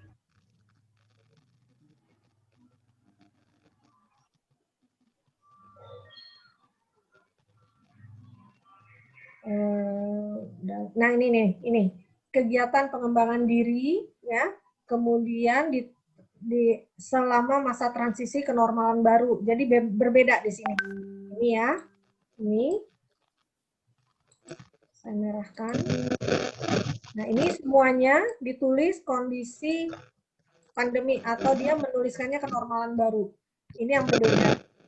Kemudian tentunya KKM juga yang dituntut berbeda. Kemudian ada tambahan bab. Ada tambahan bab ini pembelajaran masa pandemi COVID-19. Jadi seluruhnya disusun normal seperti biasa, tetapi ada tambahan bab tentang kondisi COVID ini. Berikut lampiran-lampirannya. Begitu. Sekarang kita diskusi dulu, Bapak Ibu. Silahkan, mumpung Pak Lukman tetap hadir di sini. Alhamdulillah Pak Moses juga tetap hadir. Ada Bu Nyayu juga. Silahkan Bapak Ibu. Jadi gini Pak Lukman, bagaimana salah atau tidak apabila saya menyarankan teman-teman di sekolah membuat dokumen satunya, tetap karena kita kelihatannya kan 1 tahun penuh ini Pak ya, kondisi seperti ini. Jadi judulnya adalah kurikulum tingkat satuan pendidikan kondisi khusus. Karena sesuai dengan 719 judulnya begitu, gitu ya. Terus seperti biasa di kondisi nyata, kondisi real segala macam, kondisi nyata begitu-gitu. Pada saat cerita kondisi real, baru disampaikan kondisi real saat pandemi. Begitu. Kemudian nanti di akhir ada tambahan 1 bab yang menyampaikan kondisi pandeminya seperti tadi. Sehingga saya membuat instrumen validasinya atau ya instrumen validasi dokumen satunya ada tambahan di bawahnya. Kemudian landasan yuridisnya itu ditambahkan kebijakan-kebijakan yang ada. Seperti yang tadi saya sharekan, saya tampilkan tadi. Bagaimana Bapak? Seperti itu, menyalahi tidak? Karena saya ingin kondisi sekarang ini ikuti aturan-aturan yang ada karena memang seperti itu gitu. Bagaimana Bapak? Begini, dokumen KTSP itu kan kurikulum tingkat satuan pendidikan. Dapat dilakukan aktualisasi, relaksasi, dan lain sebagainya. Jadi tidak ada kurikulum yang baku satu sama lain sama. Yang sama itu adalah kompetensi dasar yang harus diajarkan. Jadi kalau ada penambahan dan lain sebagainya, model pembelajaran yang dipakai, cara penyampaian materi yang dipakai, itu pasti dari satu sekolah ke sekolah yang lain itu pasti berbeda-beda. Jadi silakan saja, tidak ada yang salah. Ya. Baik, terima kasih Pak Lukman. Jadi demikian Bapak Ibu, saya tidak salah mengarahkan seperti ini dan saya berharap di dokumen 1 itu terbaca Bapak Ibu ya, terbaca bahwa bagaimana pembelajaran yang dilakukan di satuan pendidikan Bapak Ibu, cara-cara yang dilakukan kepada peserta didik. Seperti tadi yang ditanyakan Pak Sidik, repot Bu gurunya, jadi disamakan. Kalau bisa jangan. Jadi bagaimana daring dilakukan, bagaimana luring dilakukan, bagaimana blended-nya. Blended itu campuran kedua itu apabila di dalam kelasnya betul-betul berbeda-beda seperti itu ya, tidak heterogen. Nah, seperti itu. Dan itu tertuang. Nanti ada kondisi idealnya kan kurikulum yang lama ya. KD-KD yang lama, tetapi nanti ada kondisi real. Nah, kondisi real judulnya di situasi pandemi COVID, mengikuti yang SK Kabalitbang itu yang KD-KD-nya sudah hampir rata-rata mata pelajaran 50% saja. Begitu. Itu Bapak Ibu kira-kira bagaimana? Ini memang menjadi kerja kerasnya tim ya, tim di sekolah. Nanti saya mohon kepala sekolah yang kebetulan hadir di sini, saya rasa semuanya hadir ini untuk memantau itu semua yang bisa melaporkan ke saya dan ke Pak Lukman bagaimana gitu.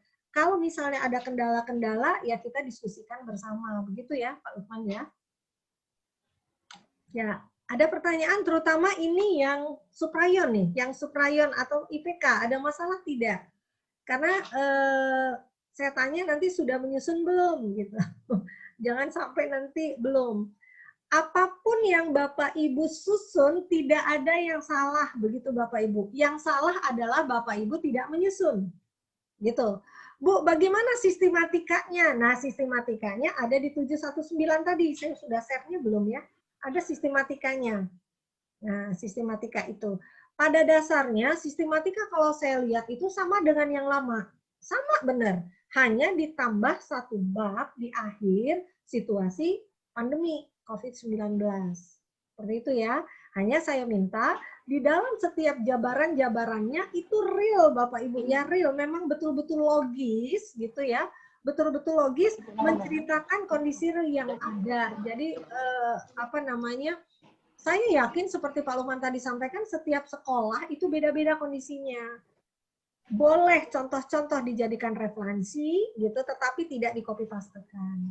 Otomatis Bapak Ibu, saya berharap nih kepala sekolah yang hadir di sini sampaikan kepada teman-teman guru, ayo kasihan desainlah pembelajaran yang mungkin dilakukan oleh peserta didik di masa pandemi ini.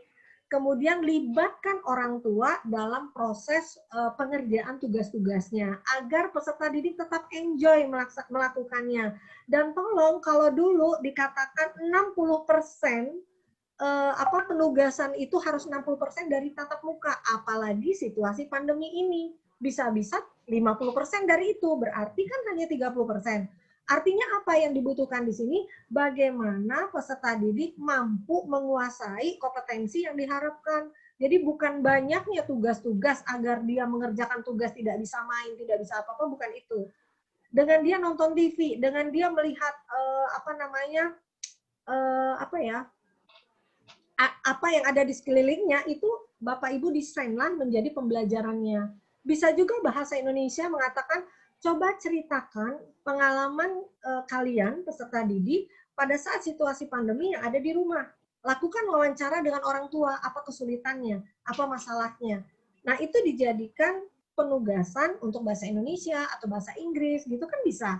Jadi hal yang sederhana tetapi memerlukan pemikiran yang hot, mulai dari analisis, kemudian evaluasi hingga create, seperti itu.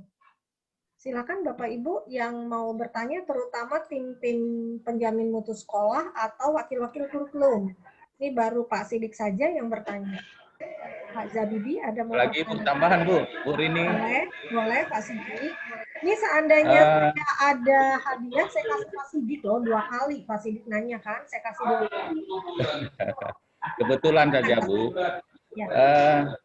Di dalam KTSP itu kan ada menjabarkan tentang ekstrakurikuler. Ya. Nah, ini banyak sekali kendala di dalam kegiatan-kegiatan ya. Namanya kegiatan ekstrakurikuler mungkin apalagi di pramukaan, olahraga, seni itu kan mengharuskan kita untuk tatap muka sebenarnya itu Bu. Ya.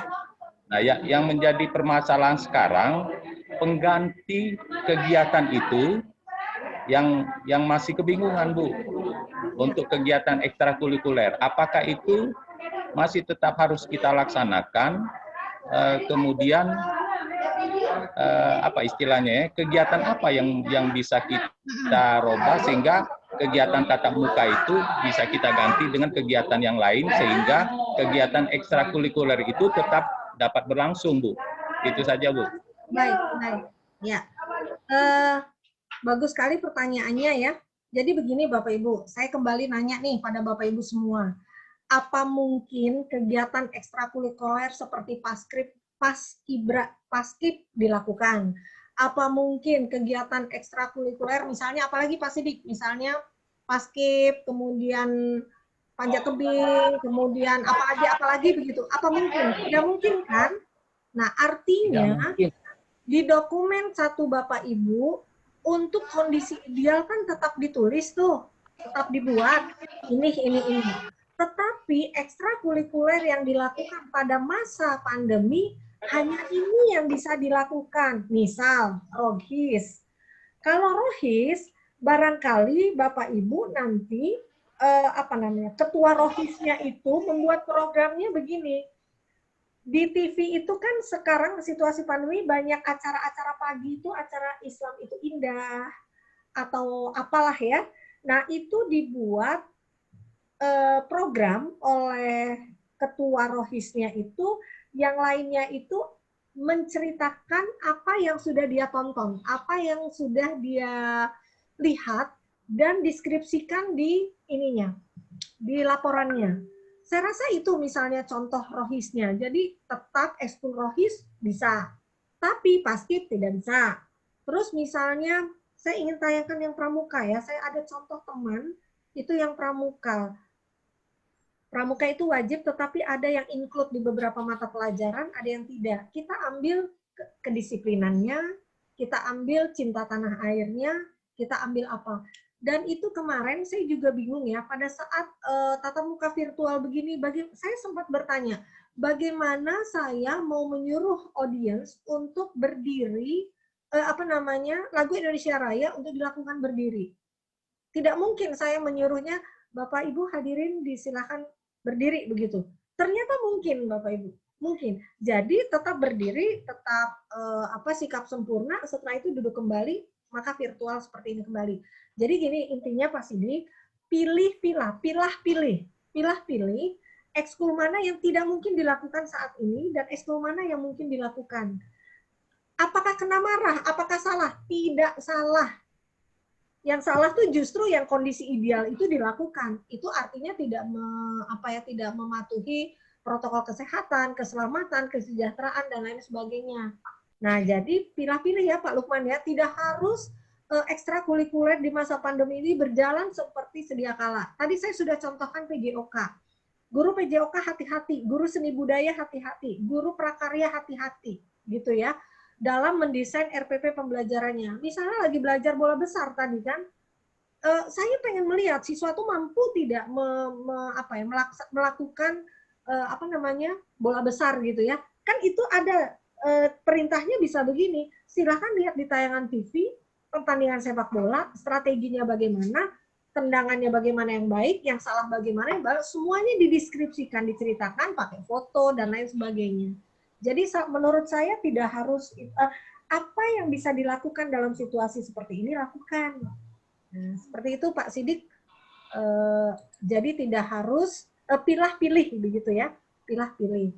Pak Lukman mungkin ada ide lagi Pak, ada ide untuk ekskul yang bisa dilakukan di masa pandemi ini. Mute-nya Pak, mute-nya.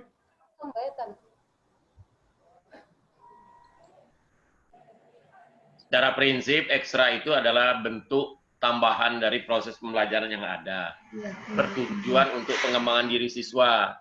Jadi sepanjang itu dapat dilaksanakan, sekolah dapat melaksanakannya, akan tetapi keselamatan adalah nomor satu. Jadi kalau mungkin silakan laksanakan ekstranya, tapi kalau tidak mungkin tidak usah dilaksanakan. Tadi sudah benar dicontohkan Rohis. Rohis itu bisa saja dilaksanakan dalam bentuk lain. Misalnya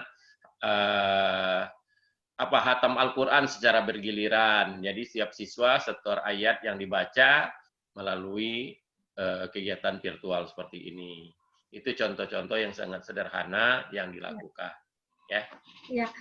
Artinya intinya Bapak, kita tidak salah menghilangkan semua ekstrakurikuler yang tidak bisa dilaksanakan di situasi pandemi begini. Betul. Kita mengedepankan keselamatan dan kesejahteraan peserta didik kita. Itu intinya Bapak Ibu. Jadi situasi begini, apalagi kata orang OTG, sekarang ini OTG, orang tanpa gejala. Jadi orangnya seperti sehat, tetapi dia pembawa begitu ya, pembawa virus. Amit-amit saya kalau udah ngomong gitu jadi takut. Nah, jadi seperti itu Pak Sidik, tetap di kurikulumnya itu yang normal, yang ideal tetap dibuat. Ini kita semua tahu gitu. Tetapi begitu begitu ekstrakurikuler di masa pandemi, maka tuliskan 1 atau 2 yang mungkin dilakukan dan dituliskan bagaimana caranya. Caranya seperti yang disampaikan Pak Lukman tadi, boleh seperti saya dengan melihat tayangan TV Islam itu indah atau apa, disuruh temanya apa, ceritakan apa begitu. Tentunya bekerja sama dengan ketua rohisnya, bekerja sama dengan guru BK, bekerja sama dengan yang lain-lainnya seperti itu. Gitu ya, Bapak Ibu yang lainnya. Ya, saya ini sambil mencari contoh ekskul yang bisa. Tapi nanti saya berikan semuanya.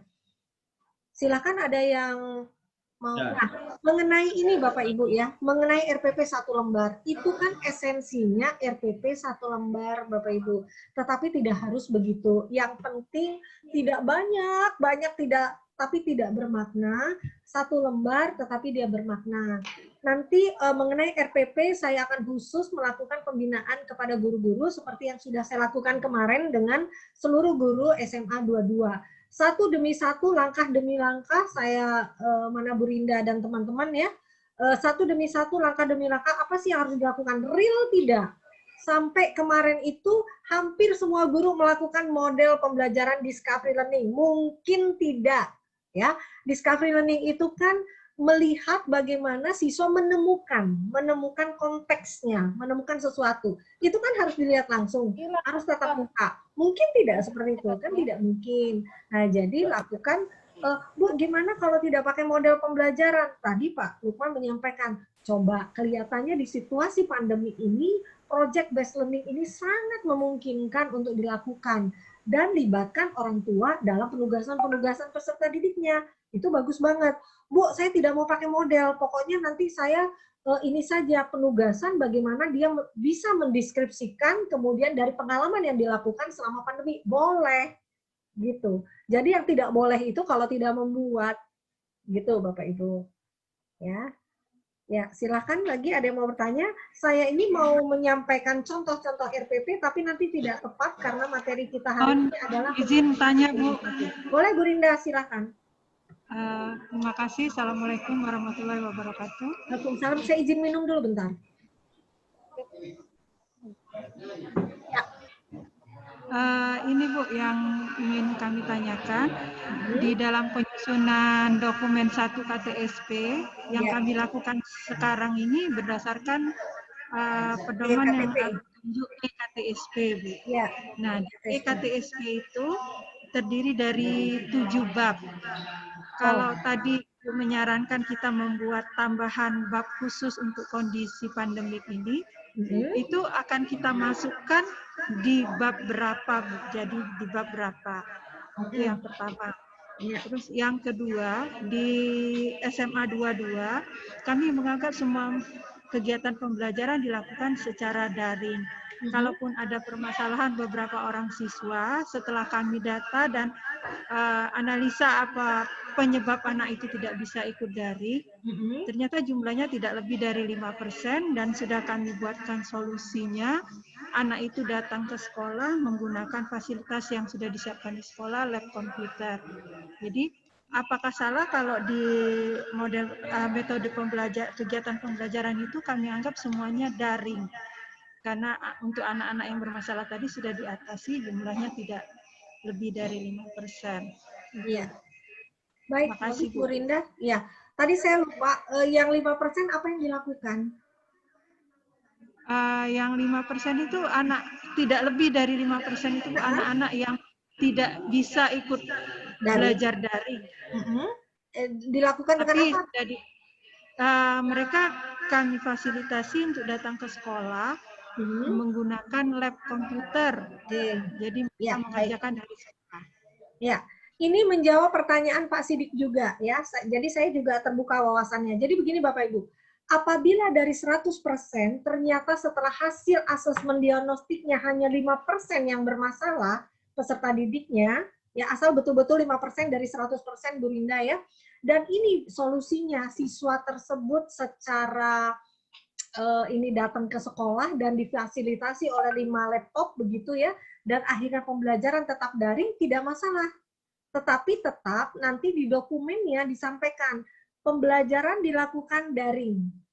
Dari 100% peserta didik, 95% dilakukan daring dari rumah, BDR.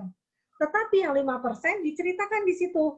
Yang 5% tetap daring, tetapi datang ke sekolah, difasilitasi oleh sekolah, lab komputer sekolah, dan sebagainya. Itu boleh. Boleh. Itu ya, Bu Rinda ya. Tapi tetap di dokumen itu diceritakan. Karena begini Bapak Ibu, pada saat dokumen itu kita baca, apabila 100% daring, kita mau lihat dulu sekolahnya ini sekolah mana. Kalau SMA 17, itu saya yakin. Gitu ya. SMA 8 karena saya ini pengawas pembina baru di SMA 8, jadi saya belum sempat terjun langsung ke sana. Bagaimana Suprayon? Apa mungkin IPK? Kalau IPK mungkin tidak masalah ya kalau IPK. Tetapi bagaimana Suprayon 8 lainnya? Apakah daring semuanya? Kan kalau dokumen KTSP-nya daring semua, saya malahan pengen datang tuh ke sekolahnya gimana gitu. Nah, jadi betul-betul diceritakan sekian persen daring, sekian persen luring, sekian persen blended, tapi bukan titik sampai di situ saja. Diceritakan bagaimana solusinya seperti Bu Rinda tadi sampaikan. Oh, yang 5% difasilitasi sekolah, hadir ke sekolah untuk mengikuti daring. Tapi nanti Bu Rinda hati-hati. Itu artinya siswa itu karena pembelajaran tiap hari, artinya siswa itu tiap hari datang ke sekolah ya. Begitu Bu Rinda. Iya Bu. Protokol kesehatan tetap kita berlakukan dari pertama mereka datang. Itu sudah protokol kesehatan. Terus penegakannya di lab itu dengan karena hanya 5%, ya karena hanya 5% dari 100 ya. Jadi Bu tidak kewalahan untuk ininya ya. Apalagi saya juga ingin tanya nih pada SMA 8 Suprayon dan IPK. Kalau SMA 22 itu ada namanya aplikasi Ruang Guru. Nah, aplikasi Ruang Guru itu kita dapat memantau aktivitas pembelajaran guru terhadap peserta didiknya. Kita masuk di dalam situ. Dan saya sudah meminta-minta nih dengan Bu Rinda dan Bu Nyayu, tolong saya masukkan di dalam aplikasi itu, sehingga saya juga dapat memantau aktivitas pembelajaran guru. Nah, di SMA 8 bagaimana Pak Moses? Di SMA IPK bagaimana? Halo Pak Moses? Ya, dibuka dulu, mute-nya dibuka dulu.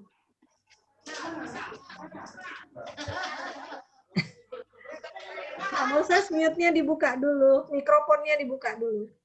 Tidak terdengar suaranya.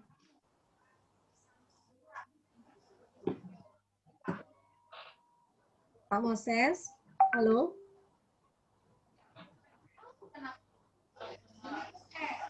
Ya, boleh. Bentar Bu, lagi dibantu. Ya, dibantu dulu. Aduh, Pak Moses nge-mute aja nggak bisa. Kumaha. Tadi gambarnya hilang Bu. Oh begitu, nggak apa-apa. Pak Moses, saya ulangi ya pertanyaannya ya. Ya. Saya ini kan baru membina SMA 8 dan suprayanya, begitu. Jadi saya belum banyak tahu, belum banyak paham bagaimana. Tetapi di SMA 22, di sana itu ada, selama pandemi, itu ada namanya aplikasi Ruang Guru yang dibuat oleh salah satu gurunya di sana, yang tim IT di sana. Kemudian saya masuk di dalamnya agar saya dapat memantau, istilahnya itu supervisi manajerial, supervisi akademik. Saya dapat memantau aktivitas pembelajaran guru bagaimana di sana. Bahkan aktivitas sampai ke wakil-wakilnya. Nah, itu saya masuk di dalam link itu gitu. Nah, kalau di SMA 8 gimana? Apakah pakai Sumsel cerdas atau pakai apa begitu? Gimana Pak Moses? Oke, makasih Bu Rini. Di SMA 8 Palembang, sebagian besar guru itu memakai aplikasi Google Classroom. Memang bukan satu-satunya aplikasi yang dipakai, tapi kebanyakan guru itu memakai Google Classroom, Bu Rini. Kita pada awal tahun ajaran baru sebenarnya kita mengadakan rapat pembinaan awal tahun, tapi oleh kawan-kawan di sekolah, para wakil, kemudian dibantu oleh staf-staf wakil, Pak Arya dan kawan, itu sekaligus dia memberikan pembelajaran tentang Google Classroom. Ya, saya tahu itu karena saya satu juga sehingga sehingga pada saat itu tidak sempat undang Bu Rini. Sebenarnya kita berkeinginan Bu Rini itu bisa hadir ke sini. Tapi membina ya, Pak Moses, saya sudah dimasukkan dalam satu grup. Sudah dimasukkan dalam grup, dalam grup itu dengan Pak Riyadi. Ya. Jadi tetap saya mengetahui kegiatan itu. Hanya gini maksud saya Pak Moses. Kalau Google Classroom itu kan pembelajaran yang dilakukan guru terhadap peserta didik. Nah, apakah Pak Moses bagaimana memantaunya gitu? Pak Aridi, Pak Sidik itu bagaimana memantau aktivitas pembelajaran guru? Oh, guru hari ini guru memberikan pembelajaran nih, ini materinya, terus ini pengumpulan tugasnya. Memang ada semua sih di Google Classroom. Tapi bagaimana Pak Moses memantaunya gitu? Bersama kawan-kawan wakil, kita bisa melihat siapa saja guru yang ngajar, kemudian ada absensi siswa di sana, dan setiap minggu kawan-kawan guru ini harus mengumpulkan laporan ke sekolah ini, Bu. Oh, jadi setiap minggu mengumpulkan laporannya ya, jadi manual begitu ya? Oke, yang penting berjalan Pak Moses, hebat, keren lah. Yang penting berjalan. Hanya nanti juga saya tanya Pak Sidik dan Pak Aryadi nih berjalannya bagaimana, lancar atau tidak. Kalau saya di SMA 22, saya tanya benar dengan Pak Anwar, itu wakil kurikulumnya, dan tanya dengan Bu Rinda. Saya mohon, saya meminta-minta nih, masuk di dalam ruang guru yang aplikasinya dibuat oleh SMA 22. Ternyata di situ, Bapak, saya dapat memantau langsung. Oh, guru ini memberikan pembelajarannya seperti ini. Dia telat. Ini dia siswanya yang diajarkan begini. Soal yang diberikan begini. Aduh, gimana nih? Jadi saya bisa mengevaluasi dari situ gitu ya. Saya memang pernah mendengar provinsi menggelontorkan Sumsel cerdas, tapi sekarang belum tahu. Sudah bagus Pak Moses, artinya Google Classroom yang dilakukan guru dipantau dan secara manual diberikan laporan begitu ya. Iya, terima kasih Pak Moses. Pak Damar. Ya, Pak Damar bagaimana? Saya nanti tanya yang suprayan ya. Ya, silakan Pak Damar, bagaimana Pak Damar, teman-teman guru? Selamat pagi Bapak Ibu semua. Pagi semuanya, pagi menjelang siang. IPK di mana, Pak Bro? Ya, kalau di IPK, kalau kami ini kan bagian dari, ya IPK itu kan ada pusatnya di Jakarta ya Bu. Jadi memang kami koordinasinya terpusat, gitu ya. Koordinasinya terpusat. Jadi untuk segala kegiatan pembelajaran kita sama. Jadi di semua lokasi IPK, terutama juga di Palembang ini juga sama apa yang kita gunakan di lokasi IPK yang lainnya. Contohkan jadi, apa Pak Damar, dicontohkan bagaimana? Ya, kalau pembelajaran yang kami pakai, kan ada dua model ya Bu ya, jadi yang sinkron dan asinkron. Jadi kalau platform yang kami gunakan itu, kami menggunakan G Suite, Google. Jadi G Suite for Education, jadi untuk sinkronnya itu anak-anak nanti kita jadwalkan untuk menggunakan Google Meet dan semua sudah dijadwalkan di Google Calendar. Dalam Google Suite itu kan ada Google Meet memang ya. Artinya semua siswa memiliki akun ya. Nah, sekolah memang membuatkan akun untuk masing-masing siswa sehingga siswa hanya bisa akses pakai akunnya dia yang nggak akun IPK, akun apa istilahnya akun dia yang terdaftar di IPK. Jadi itu salah satu proteksi kita untuk orang lain yang di luar itu masuk gitu. Jadi memang karena saat ini kan kadang ada banyak orang yang pengen masuk, pengen ikut dan lain sebagainya. Kalau orang termasuk saya, termasuk saya Pak Damar, saya izin mau ikut masuk di situ, tapi terdaftar kan sekolah apa namanya pengawas pembina begitu ya. Lanjut. Nah lalu yang kedua, kami melanjutkannya nanti dengan Google Classroom, gitu kan. Jadi ada dua metode yang memang kami gunakan untuk asinkronnya, di mana anak-anak belajar mandiri itu Google Classroom, di mana setiap baik itu Google Meet ataupun Google Classroom, kita kan sebagai kepala sekolah memantau Bu, untuk punya akses untuk bisa memantau, melihat bagaimana dan apa yang disampaikan oleh guru dan lain sebagainya. Dan memang setiap Google Meet, setiap pertemuan begitu ya tatap muka via online itu memang selalu kami rekam. Jadi dan direkam, hasil rekamannya itu memang disimpan di kepala sekolah supaya itu menjadi catatan bagi kami. Ya jika di kemudian hari ada apa-apa begitu kan, memang karena ya kita tahu ini ruang kelasnya anak-anak dan guru begitu. Jadi sementara ini kami memakai itu tadi Bu. Jadi Google Google Sheet for G Suite for Education. Jadi semua aplikasi yang memang nge-link ke Google itu kami pakai, entah itu kalender, entah itu misalnya Jamboard dan lain sebagainya, itu kami pakai, kami fungsikan supaya ya memang harapan kita kan memang pembelajaran juga lebih variatif, anak-anak bisa lebih bisa memahami materi-materi yang disampaikan. Iya, keren Pak Damar. Ya, ini Pak Moses, tapi Pak Moses lagi bicara dulu. Pak Sidi dan Pak Aryadi. Ya, Pak Moses ya. Ya, halo Pak Moses. Lagi bicara. Jadi gini, kenapa di situasi pandemi ini kita tidak manfaatkan Google? Ya, seperti yang di Pak Damar ini Pak Moses. Jadi tadi kan Pak Moses pakai Google Classroom ya, pakai Google. Sekarang suruh yang tim IT yang hebat itu manfaatkan Google Site, Google Drive.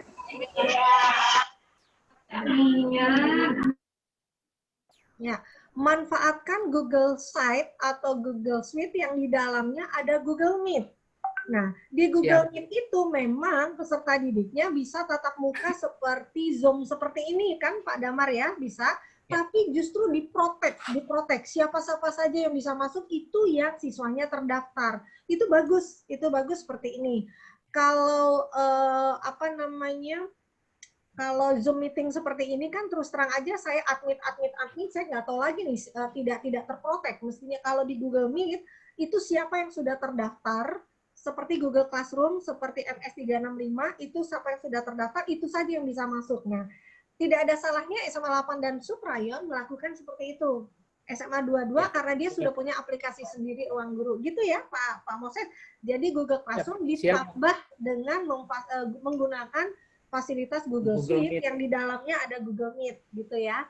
Nah ya, bagus Pak Damar masukannya biar untuk kita semua begitu lanjutkan. Dan pada prinsipnya Bapak Ibu nanti untuk tim penyusun kurikulum, saya setuju Bapak Ibu nanti tambah, ini sekaligus menjawab pertanyaan Bu Rinda, tambah satu bab di bawah, paling bawah, seperti yang saya share lagi tadi ini dah Bapak Ibu. Menyimak dah. Jadi di share paling bawah, sebentar ya. Tambahan begitu ya, tambahan di bawah. Saya cari lagi. Kesepakatan kita mungkin begitu. Sebentar, saya share dulu.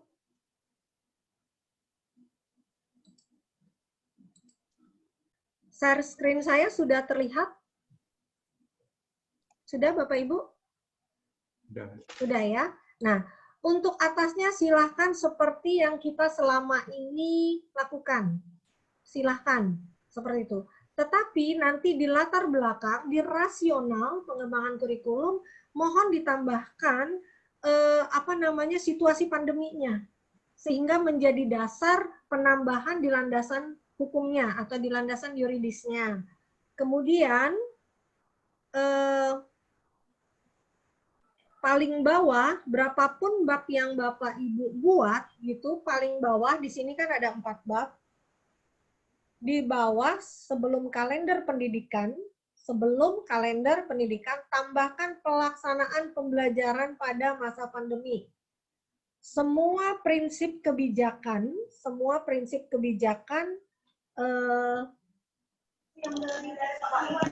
diberikan di situ. Kemudian alternatif model pembelajaran disampaikan, kemudian luringnya bagaimana dan daringnya bagaimana. Begitu Bapak Ibu. Jadi menjawab pertanyaan Bu Rinda tadi, sebentar.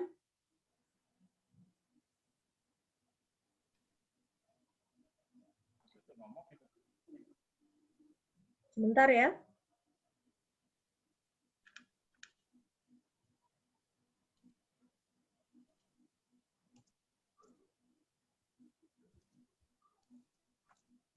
Ya, jadi Bapak Ibu bagaimana ini Pak Sutrisno mau bertanya ya?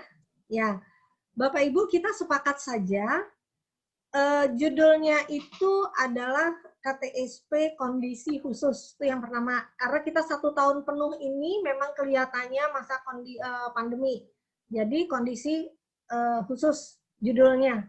Kemudian nanti di rasional, di latar belakang diselipkan situasi pandemi.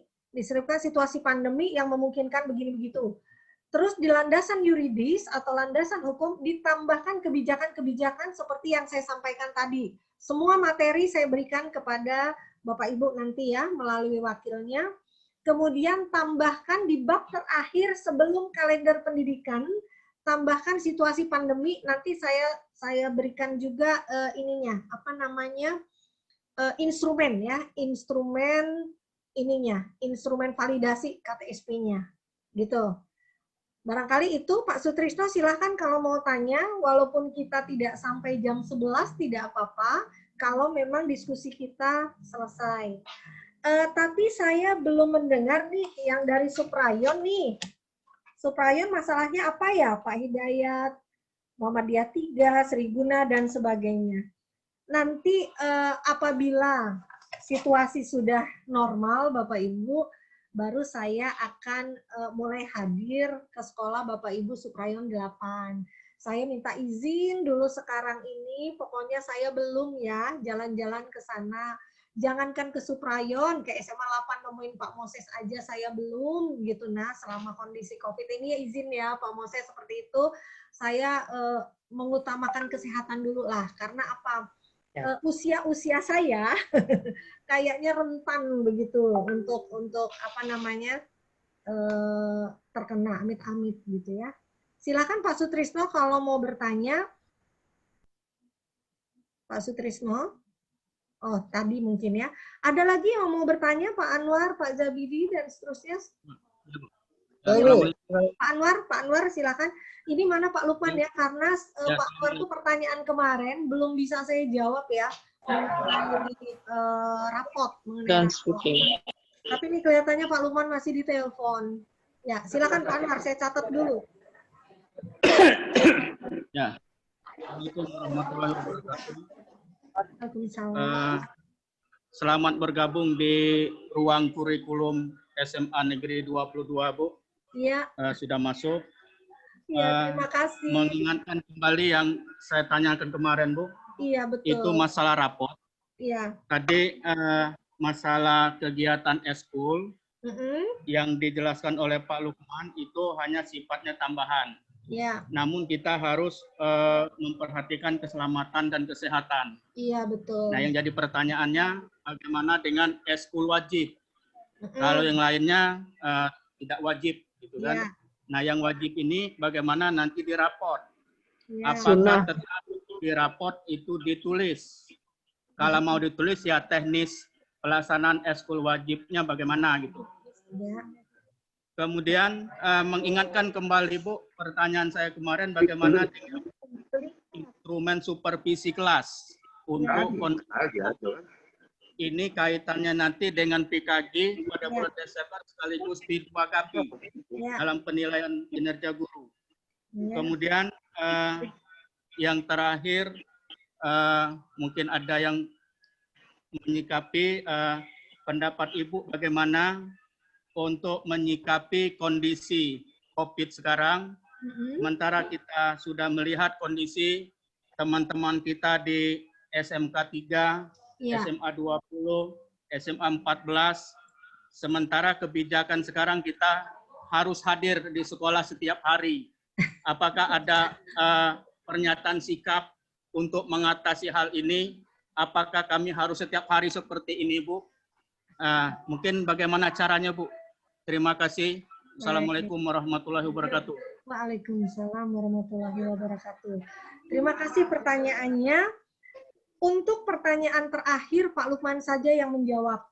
Ya, itu karena kebijakan dari dinas provinsi. Kalau saya secara pribadi melihat situasi kondisi yang semakin bukannya semakin membaik, malah semakin parah ini, saya menginginkan pakai sistem piket. Ya, pakai sistem piket, tetapi bukan berarti pembelajaran guru terhenti. Karena pembelajaran guru tetap bisa dilakukan di mana saja, di rumah ataupun di sekolah. Nah, itu pakai sistem piket. Kemarin sudah bagus pada saat kita tatap muka virtual, Pak Anwar membagi semua guru dalam 5 kelas yang berbeda. Begitu ya, itu sudah bagus, begitu ya.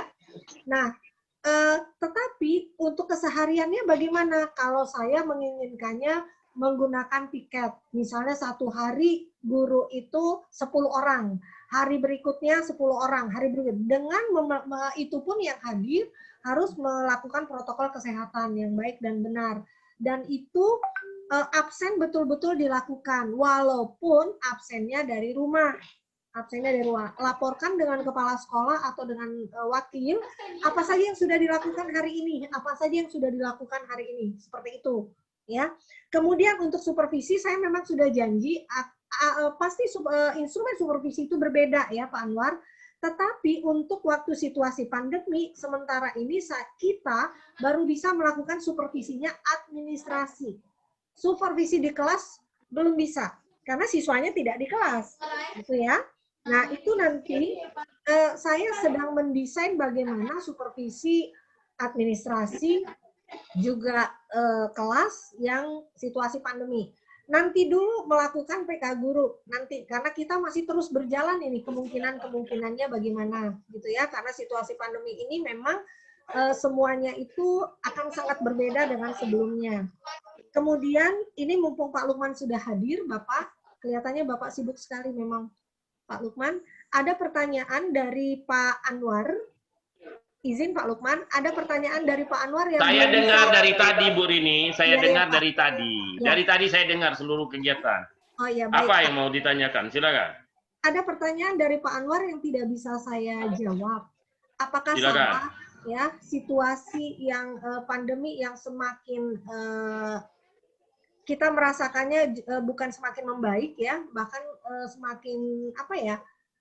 Belum bisa normal kembali, begitu salah tidak kalau kebijakan dari Dinas Pendidikan itu mengharuskan guru hadir ke sekolah, itu bagaimana? Sementara saya sebagai pelaksana tadi menyarankan bagaimana kalau dibentuk sistem piket saja, mengingat SMA 22 ini 60 gurunya.